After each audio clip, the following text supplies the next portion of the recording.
പരിശുദ്ധമായ ദീനിലെ കുടുംബജീവിതം എന്ന വിഷയത്തെ ആസ്പദമാക്കിയിട്ടാണ് ഞാൻ സംസാരിക്കേണ്ടത്. ഞാൻ ആമുഖങ്ങളൊന്നുമില്ലാതെ വിഷയത്തിലേക്ക് കടക്കുകയാണ്. നമുക്കറിയാം, കുടുംബം എന്ന് പറഞ്ഞാൽ അതിൻ്റെ അർത്ഥം തന്നെ കൂടുമ്പോൾ ഇമ്പമുള്ളത് എന്താണ്? വാപ്പയും മകനും കൂടുമ്പോൾ, ഉമ്മയും മകളും കൂടുമ്പോൾ, വാപ്പയും മകളും കൂടുമ്പോൾ, ഭാര്യയും ഭർത്താവും കൂടുമ്പോൾ, അമ്മായിയും മരുമകളും കൂടുമ്പോൾ, അല്ലെങ്കിൽ കൊച്ചാപ്പയും മൂത്താപ്പയും ചേരുമ്പോൾ കൂടുമ്പോൾ ഇമ്പമുള്ളത് എന്നാണ് കുടുംബം എന്ന വാക്കിൻ്റെ ഭാഷാർത്ഥം. പക്ഷേ ഇന്ന് പല കുടുംബങ്ങളിലും കൂടുമ്പോൾ ഭൂകമ്പമാണ് ഉണ്ടായിക്കൊണ്ടിരിക്കുന്നത്.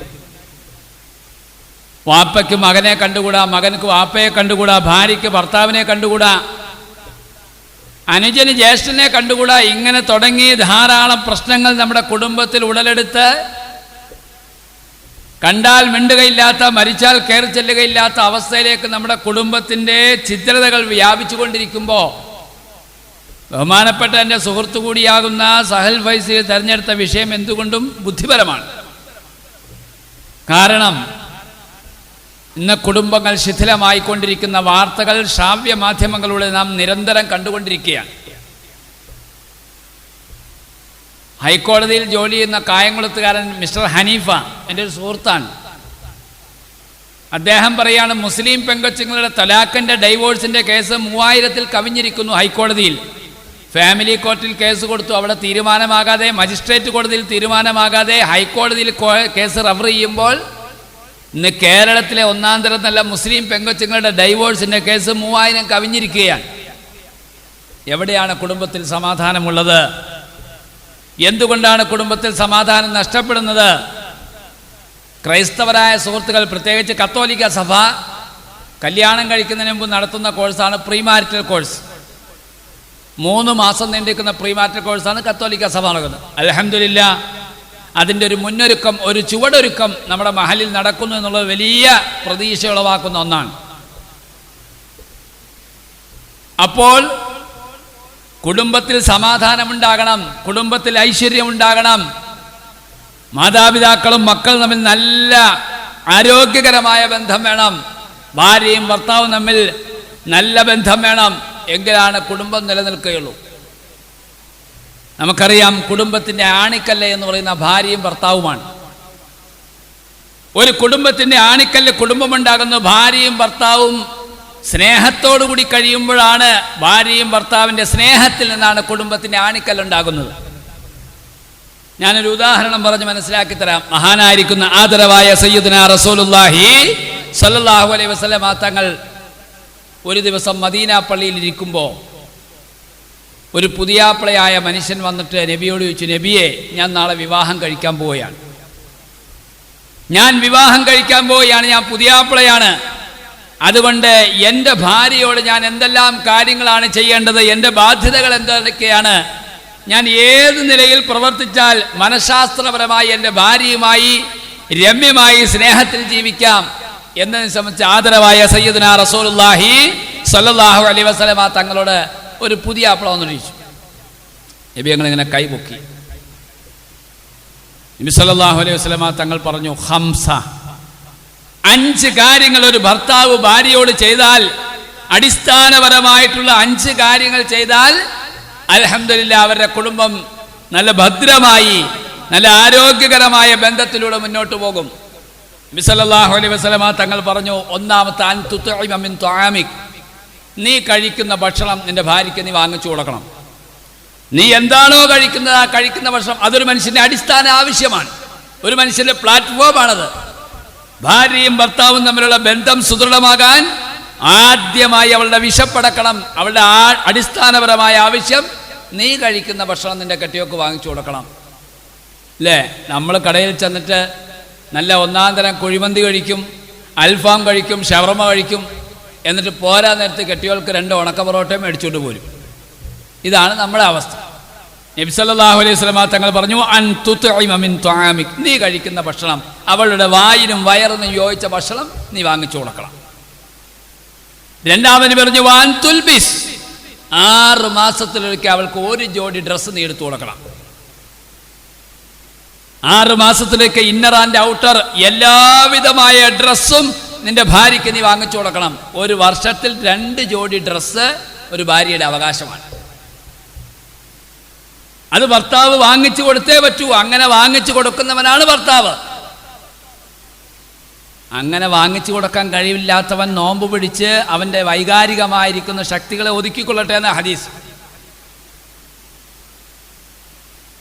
6 മാസത്തിലൊരിക്കൽ 1 ജോഡി ഡ്രസ്സ്. ഇങ്ങനെ വരുമ്പോഴാണ്, ഇതിന് കോട്ടം തട്ടുമ്പോഴാണ് കുടുംബത്തിൽ ശിഥിലങ്ങൾ ഉണ്ടാകുന്നത്, കുടുംബത്തിൽ പ്രശ്നങ്ങൾ ഉണ്ടാകുന്നത്. മനഃശാസ്ത്രപരമായി ചിന്തിച്ചു കഴിഞ്ഞാൽ, മനഃശാസ്ത്രപരമായി ആലോചിച്ചു കഴിഞ്ഞാൽ, ആദരവായ സയ്യിദുനാ റസൂലുള്ളാഹി സ്വല്ലല്ലാഹു അലൈഹി വസല്ലമ തങ്ങൾ പറഞ്ഞത് വളരെ കൃത്യമായിരിക്കുന്ന പാഠങ്ങളാണ്. നമ്മളിപ്പോൾ 6 മാസത്തിലൊരിക്കൽ 1 ജോഡി ഡ്രസ്സ് എടുത്ത് കൊടുക്കുക എന്നുള്ളത് അത് സ്വാഭാവികമായിരിക്കുന്ന നിലവാരമാണ്. എന്ന് പറഞ്ഞാൽ ഒരു വർഷത്തിൽ 2 ജോഡി ഡ്രസ്സിന് അവകാശം ഏതൊരു ഭാര്യയ്ക്കുമുണ്ട്. നബി സല്ലല്ലാഹു അലൈഹി വസല്ലമ തങ്ങൾ പറഞ്ഞു, 3-ാമത്തെ കാര്യം, ഒരിക്കൽ നബി തങ്ങൾ പറഞ്ഞു, നാളെ ആഖിറത്തിൽ അല്ലാഹു സുബ്ഹാനഹു വ തആല ഏറ്റവും കൂടുതൽ പ്രതിഫലം കൊടുക്കുന്ന ഒരു വർഗ്ഗമുണ്ട്. അതാരറിയോ? ഖൈറുക്കും മൻ തഅല്ലമൽ ഖുർആന വഅല്ലമഹു. ഖുർആൻ പഠിക്കുകയും പഠിപ്പിക്കുകയും ചെയ്യുന്ന ഉസ്താദുമാരാണ് അള്ളാഹുവിന്റെ പടപ്പുകളിൽ ഏറ്റവും ഉത്തമരെന്ന ആദരവായ സയ്യിദുനാ റസൂലുള്ളാഹി സ്വല്ലല്ലാഹു അലൈഹി വസല്ലം. ഇതുപോലെ നബി സല്ലല്ലാഹു അലൈഹി വസല്ലം തങ്ങളെ ഏറ്റവും ഉത്തമരെന്ന് ഖൈറുക്കും എന്ന് പറഞ്ഞത് 1-2 സ്ഥലങ്ങളിൽ മാത്രമേ ഉള്ളൂ. അതിൽ ഒരു സ്ഥലം ഖൈറുക്കും ഖൈറുക്കും ലി അഹ്ലിഹി ഔ കമാ ഖാല ശഫീഉനാ റസൂലുള്ളാഹി സ്വല്ലല്ലാഹു അലൈഹി വസല്ലം. നാളെ മഹ്ശറ വൻസഭയിൽ ഒരു സംഘം ആൾക്കാരിങ്ങനെ സ്വർഗത്തിൽ കടക്കാൻ വേണ്ടി ക്യൂ ആയിട്ട് നിൽക്കും. ഒരു മലക്ക് വന്ന ഒരു പുരുഷനെ ഇങ്ങോട്ട് തട്ടി വിളിക്കും, ഇങ്ങോട്ട് വന്നിടാവേന്ന് പറയും. അയാളെ ചുട്ടുപഴുത്ത ചെമ്പിന്റെ തറയിലേക്ക് മലർത്തിക്കിടത്തും. അയാൾക്കുടെ വസ്ത്രമാകെ അഴിച്ചു മാറ്റും. അടിവസ്ത്രം വരെ അഴിച്ചു മാറ്റിയിട്ട് എടുത്താൽ പൊങ്ങാത്ത ഇരുമ്പിന്റെ ദണ്ടുകൊണ്ട് ആ മനുഷ്യന്റെ 206 ചില്ലാനം അസ്ഥികൾ ഇടിച്ച് തവിടുപൊടിയാക്കുമെന്ന് ആദരവായ റസൂലുള്ളാഹി സ്വല്ലല്ലാഹു അലൈഹി വസല്ലം. പെണ്ണുങ്ങൾ കല്ലിന്റെ മുകളിൽ വസ്ത്രം കുത്തിപ്പിഴിഞ്ഞ് അലക്കി വെക്കുന്ന കണ്ടിട്ടില്ലേ? ഇതുപോലെ ഭർത്താവിൻ്റെ എല്ലും ഇറച്ചിയും ഇടിച്ചു കൂട്ടി അങ്ങോട്ട് വയ്ക്കും. ഇവന്റെ വേദന കണ്ടിട്ട്, അലർച്ച കണ്ടിട്ട്, ഇവന്റെ വേദനയും അവൻ്റെതായിരിക്കുന്ന വിഷമവും കണ്ടിട്ട് അവൻ കിടന്ന അലറുമത്രേ. മഹാന്മാര് പറഞ്ഞു, അതിൻ്റെ വേദനയുടെ കടുപ്പം കൊണ്ട് അവൻ അലറും.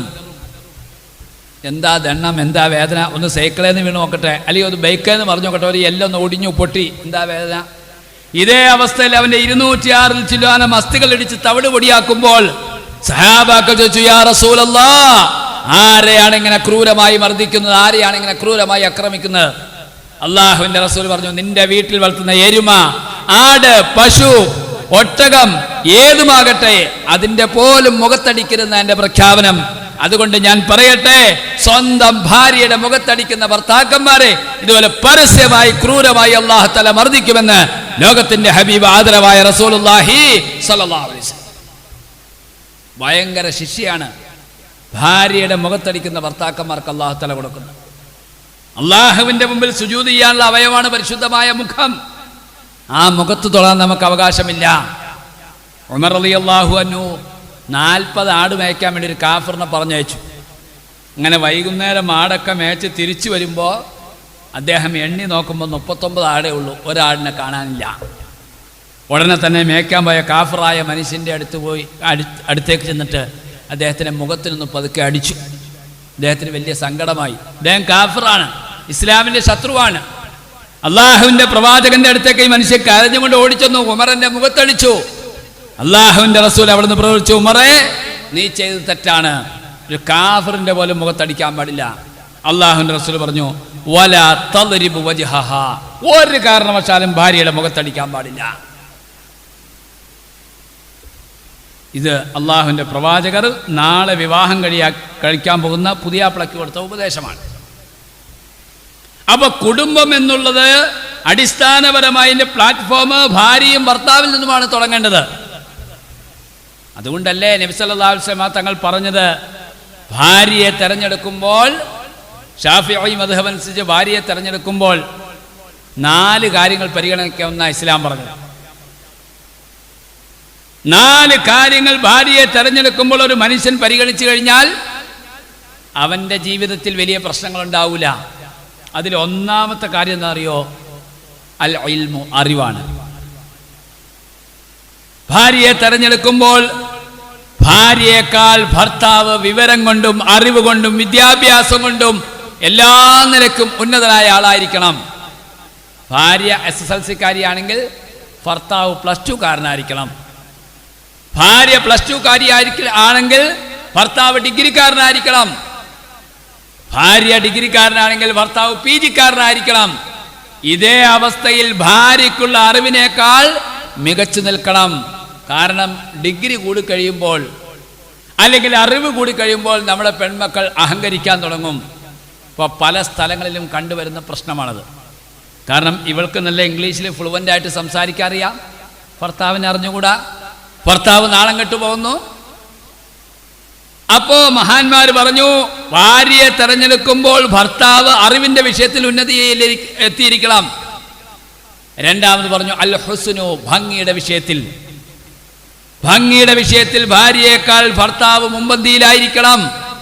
ഇല്ലെങ്കിൽ ഭാര്യ ഭംഗിയുടെ പേരിൽ അഹങ്കരിക്കാൻ തുടങ്ങും. അതിന്റെ പേരിൽ അവൾ പലവിധ കോപ്രായങ്ങൾ കാണിക്കാൻ തുടങ്ങും. ചിലപ്പോൾ അവൾ ഭർത്താവിനെ വിട്ടിട്ട് വേലി ചാടുവാനും മതിൽ ചാടുവാനും ഒളിച്ചോടുവാനും സാധ്യതയുണ്ട്. ഇസ്ലാം പറഞ്ഞു. എൻ്റെ പ്രിയപ്പെട്ട സഹോദരിമാരെ, സഹോദരന്മാരെ, അതുകൊണ്ട് ചെറിയ കാര്യമല്ല ഭാര്യയും ഭർത്താവും തമ്മിലുള്ള ബന്ധം അല്ലേ. ഇന്ന് നിങ്ങൾ കേരളത്തിലെ പത്രങ്ങൾ എടുത്തു നോക്കൂ, ശ്രാവ്യ മാധ്യമങ്ങൾ എടുത്തു നോക്കൂ, വാട്സപ്പ് തുറന്നു നോക്കൂ, ഫേസ്ബുക്ക് തുറന്നു നോക്കൂ. എത്രയോ ഡൈവോഴ്സിന്റെ കേസുകളാണ് ഓരോ ദിവസവും റിപ്പോർട്ട് ചെയ്യപ്പെട്ടുകൊണ്ടിരിക്കുന്നത്. അതുകൊണ്ട് ഭാര്യയും ഭർത്താവും തമ്മിലുള്ള കടമ എന്ന് പറയുന്ന ചെറിയ കടമയല്ല. അതുകൊണ്ട് വിവാഹം കഴിക്കാൻ പോകുന്ന ഭർത്താവിനോട് അള്ളാഹുവിന്റെ പ്രവാചകർ പറഞ്ഞ മൂന്നാമത്തെ കാര്യം, ഒരു കാരണവശാലും അവളുടെ മുഖത്ത് നീ അടിക്കാൻ പാടില്ല.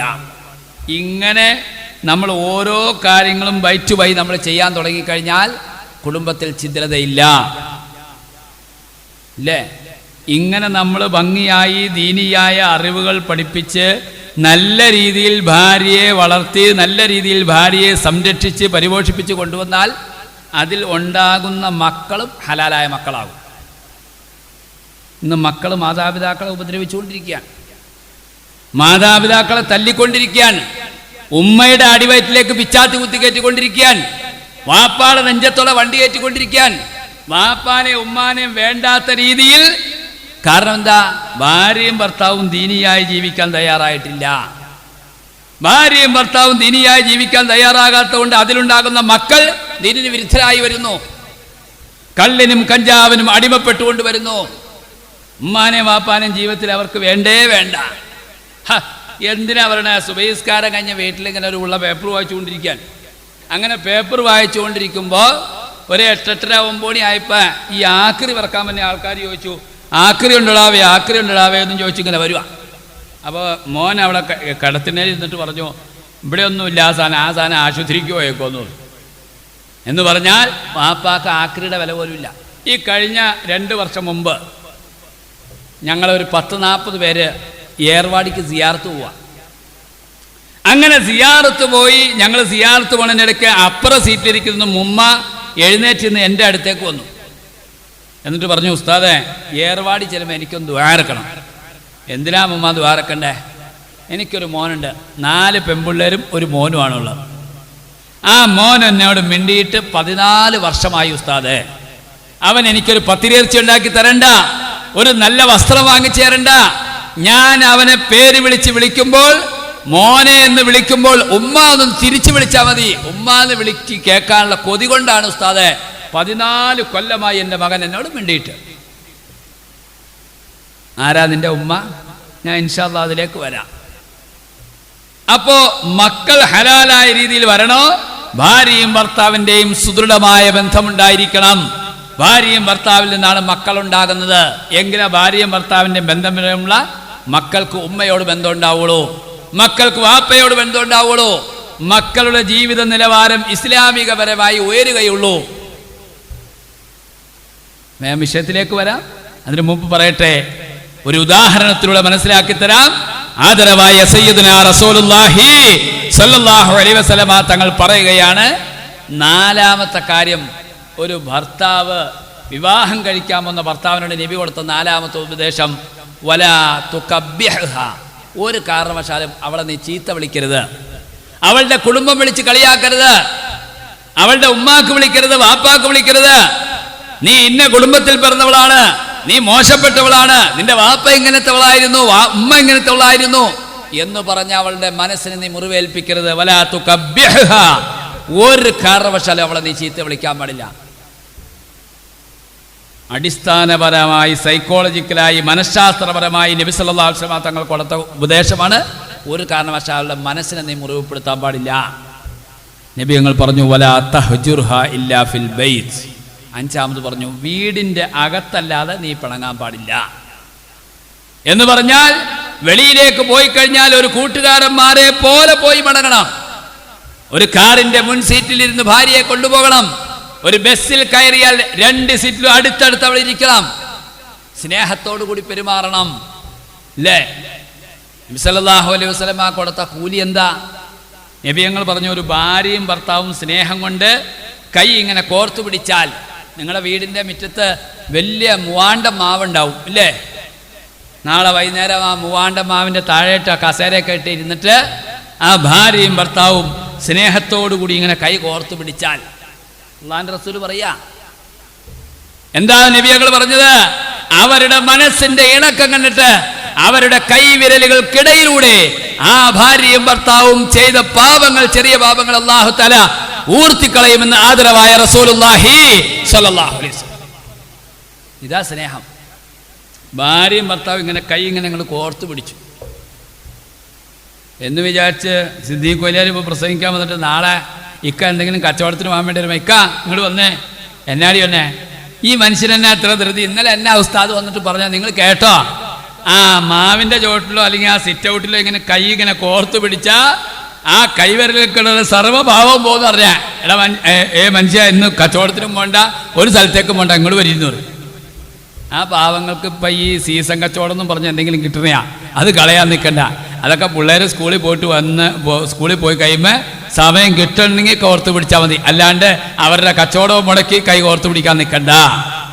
നബി സല്ലല്ലാഹു അലൈഹി വസല്ലം തങ്ങൾ പറഞ്ഞു, 2 കൈകൾ കോർത്തു പിടിക്കുമ്പോൾ അവരുടെ മനസ്സിന്റെ ഇണക്കം കണ്ടിട്ട് അർശിന്റെ ഭാഗത്തു നിന്ന് മഗ്ഫിറത്ത് വരുമെന്ന് ആദരവായ റസൂലുള്ളാഹി സ്വല്ലല്ലാഹു അലൈഹി വസല്ലം. ഇതാ നബി സല്ലല്ലാഹു അലൈഹി വസല്ലം തങ്ങൾ നമ്മളെ പഠിപ്പിച്ച സ്നേഹം. ഈ സ്നേഹത്തിലേക്ക് നമ്മൾ മാറിക്കഴിയുമ്പോൾ അൽഹംദുലില്ലാഹ് നമ്മുടെ ജീവിതത്തിൽ വലിയ ഭദ്രത വരും. ഞാൻ ഒരു ഉദാഹരണം പറയാം.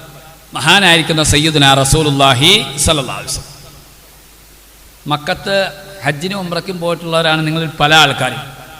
ആ മർവയുടെ ഭാഗത്തു നിന്ന് അങ്ങോട്ട് തെക്കോട്ട് ഖദീജ ബീവിയുടെ ഖബറിൻ്റെ അങ്ങോട്ട് നടക്കുമ്പോൾ ഒരു പള്ളി അവിടെ കാണാം. അതിൻ്റെ ജനലുകൾ പച്ചയാണ്, അതിൻ്റെ വാതിലുകൾ പച്ചയാണ്, അതിൻ്റെ തറയിൽ ഒട്ടിച്ചിരിക്കുന്ന ഭിത്തിയിൽ ഒട്ടിച്ചിരിക്കുന്ന കല്ലുകൾ കടിച്ചിരിക്കുന്ന പെയിന്റ് പച്ചയാണ്. അങ്ങനെ ഒരു പച്ച പള്ളി നിങ്ങൾക്ക് അവിടെ കാണാം. എന്താ പച്ചപ്പള്ളി? ആദരവായ സയ്യിദുനാ റസൂലുള്ളാഹി സ്വല്ലല്ലാഹു അലൈഹി വസല്ലമ തങ്ങൾ ആ പള്ളി ഇരുന്ന ഭാഗത്ത് വിശ്രമിച്ചു കൊണ്ടിരിക്കുമ്പോൾ പേർഷ്യയിൽ നിന്ന് ഒരു മനുഷ്യൻ വരികയാണ്. അദ്ദേഹം ബൈബിൾ വിശ്വസിച്ച ആളാണ്, ജൂതമതത്തിൽ വിശ്വസിച്ച ആളാണ്. അങ്ങനെ വിശ്വസിച്ച് പല മതങ്ങളും മാറി മാറി പയറ്റി നോക്കി അവസാനം മക്കത്തൊരു പ്രവാചകൻ വരുമെന്ന് ഇഞ്ചീലിൽ നിന്നും തൗറാത്തിൽ നിന്നും മനസ്സിലാക്കിയ ഒരു മനുഷ്യൻ 1000കണക്കിന് കിലോമീറ്റർ യാത്ര ചെയ്ത് മക്കത്തെത്തുകയാണ്. അങ്ങനെ എത്തിക്കഴിഞ്ഞപ്പോൾ നബി സല്ലല്ലാഹു അലൈഹി വസല്ലം തങ്ങൾ ഇങ്ങനെ ഇരിക്കുകയാണ്. നബിയുടെ പുറത്ത് നല്ല ഒരു യമനി ഷാള്, നല്ല കാണാൻ രസമുള്ള ഒരു ഷാൾ ഇങ്ങനെ ഇട്ടിരിക്കുകയാണ്. ആ മനുഷ്യൻ വന്നിട്ട് നബിയുടെ ചുറ്റും ഇങ്ങനെ റൗണ്ട് അടിക്കുകയാണ്. നബി സല്ലല്ലാഹു അലൈഹി വസല്ലം തങ്ങൾക്ക് മുഅ്ജിസത്തിന്റെ കൽബൂണ് നബി ഞങ്ങൾക്ക് മനസ്സിലായി എന്താണ് ഇദ്ദേഹം കറങ്ങാൻ കാരണം. നബി സല്ലല്ലാഹു അലൈഹി വസല്ലം തങ്ങൾ ഇദ്ദേഹത്തിന്റെ കറക്കം കണ്ടിട്ട് ആ ശരീരത്ത് കിടന്ന പുതപ്പ് അങ്ങോട്ട് താഴേട്ട് വലിച്ചിട്ടു. താഴേട്ട് വലിച്ചു കഴിഞ്ഞപ്പോൾ കശംസി തത്ലുഉ ഫിൽ ആഫാഖി ഇദ്ലാഹറത്, സൂര്യൻ ഉദിച്ചു പൊങ്ങുന്നത് പോലെ നബി തങ്ങൾ 2 ചുമലിന്റെ ഇടയിൽ ഖാത്തിമുൽ അംബിയാ, അവസാനത്തെ നബി എന്ന് എഴുതിയിരിക്കുന്ന ഒരു ഇറച്ചി കഷ്ണം ഇങ്ങനെ പൊങ്ങി നിൽക്കുകയാണ്. ഒരു മുദ്ര, ഒരു സീല്, ഖാത്തിമുൽ അംബിയ. ഇതുണ്ടോന്ന് അറിയാൻ വേണ്ടിയാണ് ഈ മനുഷ്യൻ വന്ന് ഇങ്ങനെ നബിയുടെ മുമ്പ് ചുറ്റും വട്ടം കറങ്ങുന്നത്. നബി സല്ലല്ലാഹു അലൈഹി വസല്ലം തങ്ങൾ മനസ്സിലാക്കി, പുതപ്പ് താഴെയിട്ടിട്ടു, ഈ മുദ്ര കണ്ടു. ഉടനെ തന്നെ നബി സല്ലല്ലാഹു അലൈഹി വസല്ലം തങ്ങൾക്ക് പ്രവാചകത്വമുണ്ട്, ഒറിജിനൽ പ്രവാചകനാണ്, യഥാർത്ഥ നബിയാണെന്ന് മനസ്സിലാക്കിയ മനുഷ്യൻ നബി സല്ലല്ലാഹു അലൈഹി വസല്ലം തങ്ങളോട് പറഞ്ഞു, നബിയെ, താങ്കൾ ഒറിജിനൽ പ്രവാചകനാണെന്ന് എനിക്ക് മനസ്സിലായി, കള്ളപ്രവാചകനൊന്നുമല്ല. അതുകൊണ്ട് എൻ്റെ മനസ്സിന് സമാധാനം കിട്ടാൻ എന്തെങ്കിലും ഒരു അമാനുഷിക ദൃഷ്ടാന്തം താങ്കൾക്ക് കാണിച്ചു തരാൻ കഴിയുമോ? ഈ സഹാബിയോട്, ഈ മനുഷ്യനോട് നബിയങ്ങൾ ചോദിച്ചു, നീ എന്താ മാതാ തബ്തഗി, നിനക്ക് എന്താ വേണ്ടത്? അള്ളാഹുവിന്റെ റസൂലിനോട് ആ മനുഷ്യൻ പറഞ്ഞു, ദാ കാണുന്ന മരം, ആ എടുത്താൽ പൊങ്ങാത്ത വലിയ മരം, കൂട്ടിച്ചേർത്ത് കൈപിടിച്ചാൽ എത്താത്തത്ര വലിയ മരം, ആ മരത്തിനെ നബി ഞങ്ങൾ വിളിക്കണം, ആ മരം ഇവിടെ വരണം, നബിയോട് വർത്തമാനം പറയണം, തിരിച്ചതുപോലെ തന്നെ പോകണം, ആ പച്ചപ്പോടുകൂടി വർഷങ്ങളോളം ആ മരം നിലനിൽക്കണം, ഇതാണ് എൻ്റെ ആഗ്രഹം. നബി സല്ലല്ലാഹു അലൈഹി വസല്ലം തങ്ങൾ വന്ന മനുഷ്യനോട് പറഞ്ഞു, യദ്ഉകി ഖാത്തിമുൽ അംബിയ, അവസാനത്തെ നബി വിളിക്കുന്നു ആ മരത്തിനോട് എന്ന് പറയാൻ പറഞ്ഞു. ആ മനുഷ്യനെ ഓടി ചെന്നിട്ട് പറഞ്ഞു, യദ്ഉകി ഖാത്തിമുൽ അംബിയ, അവസാനത്തെ നബി ഇതാ മരമേ നിന്നെ വിളിക്കുകയാണ്. അവസാനത്തെ മരം, അവസാനത്തെ പ്രവാചകൻ വിളിക്കുന്നു എന്ന് നേരെ ചെന്ന് പറയേണ്ട താമസം. ആ മനുഷ്യൻ പറയാന്ന്, ഒരലിൽ നിന്ന് ഒലക്ക പൊക്കിയെടുക്കുന്നത് പോലെ, ഒരലിൽ നിന്ന് ഒലക്കകൾ പൊക്കിയെടുക്കുന്ന പോലെ മരത്തിന്റെ ചുവടകൾ പറയാൻ തുടങ്ങി. മരം ഇങ്ങനെ മുകളിലേക്ക് വരാൻ തുടങ്ങി. എന്നിട്ട് ഈ സഹാബി പറയാണ്, അത് മണൽപ്പരപ്പിലൂടെ വരയിട്ട് ഇങ്ങനെ വരികയാണ്. അതിൻ്റെ ആ വേര് മണൽപ്പരപ്പിലൂടെ ഇങ്ങനെ വരഞ്ഞ് ഞാൻ കണ്ടുകൊണ്ടിരിക്കുക. കന്നി നിലർത്തൂല. നബീനോട് വന്നു, ആ മരം സലാം പറഞ്ഞു, അവർ തമ്മിൽ എന്തോ കുശലങ്ങൾ പറഞ്ഞു, വർത്തമാനം പറഞ്ഞു. അങ്ങനെ നബി സല്ലല്ലാഹു അലൈഹി വസല്ലം തങ്ങൾ പറഞ്ഞു, ആ മരത്തോട് പൊയ്ക്കോളാൻ പറഞ്ഞു. അതിപിരി, ഇനി നീ പൊയ്ക്കോ, നിന്റെ കുഴിയിലേക്ക് പൊയ്ക്കോ. ആ മരം, സാധാരണ മരം പറിച്ചു കഴിഞ്ഞാൽ 10 മിനിറ്റ് കൊണ്ട് വലിയ മരമൊക്കെയാണ് വാടിപ്പോവും. ഒരു വാട്ടവുമില്ലാതെ അതിൻ്റെ പച്ചപ്പ് നിലനിർത്തി ആ കുഴിയിലേക്ക് ചെന്നത് സ്ഥിരമായി നിന്നു. ഇതും കൂടി കണ്ടപ്പോൾ ഈ വന്ന സഹാബിക്ക് ഭയങ്കര അത്ഭുതമായി. ഇത് അവസാനത്തെ നബി തന്നെ. ഉടനെ ചോദിച്ചു, നബിയേ, ഉഖബ്ബിലു യദൈക വരിജ്ലൈക വഅസ്ജുദു ലക യാ റസൂലല്ലാഹ്. ഉഖബ്ബിലു യദൈക വരിജ്ലൈക, നബിയെ, അങ്ങയുടെ കൈയും കാലും ഞാൻ ഉമ്മ വച്ചോട്ടെ, ചുംബിച്ചോട്ടെ. വഅസ്ജുദു ലക യാ റസൂലല്ലാഹ്, അങ്ങയുടെ മുമ്പിൽ ഞാനൊന്ന് സുജൂദ് ചെയ്തിട്ട് നബിയെ, ഞാൻ കൈയും കാലും ഒന്ന് ഉമ്മ വച്ചിട്ട് മുത്തിയിട്ട് സുജൂദ് ചെയ്തോട്ടെ. പുറകിലിരിക്കുന്നവർക്ക് കേൾക്കാവോ? ഞാനിങ്ങനെ തലയൊക്കെ ആട്ടുമ്പോൾ അങ്ങോട്ടും ഇങ്ങോട്ടൊക്കെ മാറിപ്പോവും. ഞങ്ങളുടെ നാട്ടിലൊരു മുക്രി ഉണ്ടായിരുന്നു. ഇവിടെ ഈ ബാങ്ക് കൊടുക്കണേ ആക്കാൻ എന്നാ പറയണേ, മുക്രി മോദിയിലാണ്. മുക്രി അങ്ങനെ രാത്രി 2 മണിക്ക് കഴിഞ്ഞിട്ട് സുബി ബാങ്ക് കൊടുത്തു. രാത്രി 2 മണിക്ക് എഴുന്നേറ്റ് സുബി ബാങ്ക് കൊടുത്തു കഴിഞ്ഞപ്പോൾ ആൾക്കാർ കാറും ബൈക്കും മോട്ടോർ സൈക്കിളൊക്കെ ആയിട്ട് ഓടിച്ചെന്നു. ഇതെന്നടാ ഇങ്ങനെ 2 മണിക്ക് എഴുന്നേറ്റ് ബാങ്ക് കൊടുക്കണേ? അപ്പം നോക്കിയപ്പോഴാണ്, ഓടിച്ചെന്നപ്പോഴാണ് മനസ്സിലായി, മുക്രി കാക്ക ഉറക്കത്തിൽ നിന്ന് 5 മണിയാണെന്ന് വിചാരിച്ചാണ് എഴുന്നേറ്റ് ബാങ്ക് കൊടുത്ത്. ഇങ്ങേർക്ക് ഉറക്കത്തിൽ നിന്ന് കണ്ണും തിരുമ്പി എഴുന്നേറ്റ് വന്നപ്പോൾ സമയം മാറിപ്പോയി, ബാങ്ക് കൊടുത്തു. അപ്പോൾ ആൾക്കാർ പറഞ്ഞു, മുക്രിക്ക സമയം മാറിപ്പോയി, 5 മണിക്കല്ലേ സുബി ബാങ്ക്, നിങ്ങൾ 2 മണിക്കാണ് ബാങ്ക് കൊടുത്തത്. ഏതായാലും അദ്ദേഹത്തിന് അബദ്ധം പറ്റി. അങ്ങനെ എല്ലാവരും തിരിച്ചു പോന്നു. വീട്ടിൽ വന്ന് കിടന്ന് ഉറങ്ങാൻ നേരത്തെ വീണ്ടും മുക്രിക്ക മൈക്കോണാക്കി. മൈക്കോണാക്കിയിട്ട് പറഞ്ഞു, പശു പെറ്റിരിക്കുന്നു, ആരും ബേജാറാവണ്ട. ഇതെന്നെ ഇവിടെ പശു പ്രസവിക്കുന്ന ആരിപ്പോൾ മൈക്കിക്കൂടെ വിളിച്ചു പറയണം. സാധാരണ മരിച്ചത് വിളിച്ചു പറയാറ്, ഇവിടെയൊക്കെ മരിച്ചു വിളിച്ചു പറയാറില്ലേ? മരിച്ചു വിളിച്ചു പറയാറുണ്ട്, നോമ്പും പെരുന്നാളും വിളിച്ചു പറയാറുണ്ട്, പല ആവശ്യങ്ങളും പള്ളിയിൽ നിന്ന് വിളിച്ചു പറയാറുണ്ട്. ഈ പശു വെച്ച കാര്യം ഈ മൈക്കിക്കൂടെ വിളിച്ചു പറയണം. എന്താന്ന് ചോദിച്ച് 2ാമത് ആൾക്കാർ വണ്ടി എടുത്തുകൊണ്ട് ചെന്നപ്പോഴാണല്ല സംഗതി മനസ്സിലായ, ഈ ബാങ്ക് വിളിക്കുന്ന മുക്രിക്കാക്ക് വായി പല്ലില്ല. അങ്ങനെ പറയണേനാ, പിശക് പറ്റിയിരിക്കുന്നു, ആരും ബേജാറാവണ്ട, പിശക് പറ്റിയിരിക്കുന്നു, ആരും ബേജാറാവണ്ട, അതാണ് പുള്ളി പറയണേ. ഇവിടെ കേൾക്കണേനാ, പശു പറ്റൂ എന്നാ കേൾക്കണം. അപ്പം ഞാൻ ഈ മൈക്കിൻ്റെ അവിടെ നിന്ന് അങ്ങോട്ടും ഇങ്ങോട്ടൊക്കെ മാറുമ്പോൾ മനസ്സിലാകാതിരിക്കുന്നുണ്ടോ എന്നാണ് ഞാൻ ചോദിച്ചത്. എൻ്റെ പ്രിയപ്പെട്ട സഹോദരിമാരെ, സഹോദരന്മാരെ, നമ്മൾ വിഷയത്തിലേക്ക് വരീൻ. അള്ളാഹുവിന്റെ റസൂല് ആ മനുഷ്യൻ അള്ളാഹുവിന്റെ റസൂലിനോട് ചോദിച്ചു, ഉഖബ്ബിലു യദൈക വരിജ്ലൈക യാ റസൂലല്ലാഹ് വഅസ്ജുദു ലക, ഞാൻ അങ്ങയുടെ കയ്യും കാലും ഒന്ന് ഉമ്മ വച്ചോട്ടെ, എന്നിട്ട് അങ്ങയുടെ മുമ്പിൽ ഞാനൊന്ന് സുജൂദ് ചെയ്തോളട്ടെ. ആ മരം ഇന്നും ആ മരത്തിന്റെ അവശിഷ്ടങ്ങൾ നിങ്ങൾക്ക് കാണാം. ആ മരം നിന്ന സ്ഥലത്ത് ഭാവിയിൽ പിന്നെ ഖലീഫമാർ അത് വെട്ടിക്കളഞ്ഞിട്ട് അവിടെ ഒരു പള്ളി വെച്ചു, മസ്ജിദ് ഷജറ, മരപ്പള്ളി എന്നാണ്. ഇന്ന് നാളെ നിങ്ങൾ സൗദി ഫ്ലൈറ്റിൽ ടിക്കറ്റ് എടുത്ത് മക്കയ്ക്ക് പോയിക്കോ. മറവയുടെ ഭാഗത്തുനിന്ന് ഖദീജാബിയുടെ ഖബറിന്റെ അങ്ങോട്ട് പോകുമ്പോൾ മസ്ജിദ് ഷജറ എന്ന് പറയുന്ന വളരെ ചരിത്രപരമായിരിക്കുന്ന ഒരു പള്ളി അവിടെയുണ്ട്. ഈ സഹാബി ആരാന്നറിയോ?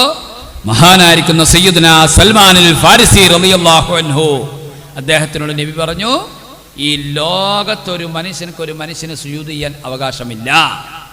അങ്ങനെ സുജൂദ് ചെയ്യാൻ അവകാശമുണ്ടായിരുന്നുവെങ്കിൽ അത് ആദരവായ സയ്യിദുന റസൂലുള്ളാഹി സ്വല്ലല്ലാഹു അലൈഹി വസല്ലം തങ്ങൾ ഈ ലോകത്തിന് പറഞ്ഞു പഠിപ്പിച്ചു കൊടുക്കുകയാണ്, സ്വന്തം ഭർത്താവിന്റെ മുമ്പിൽ ഭാര്യ സുജൂദ് ചെയ്തു കൊള്ളട്ടെ. അത്രയ്ക്ക് ബന്ധമാണ് ഭാര്യയും ഭർത്താവും തമ്മിലുള്ളത്.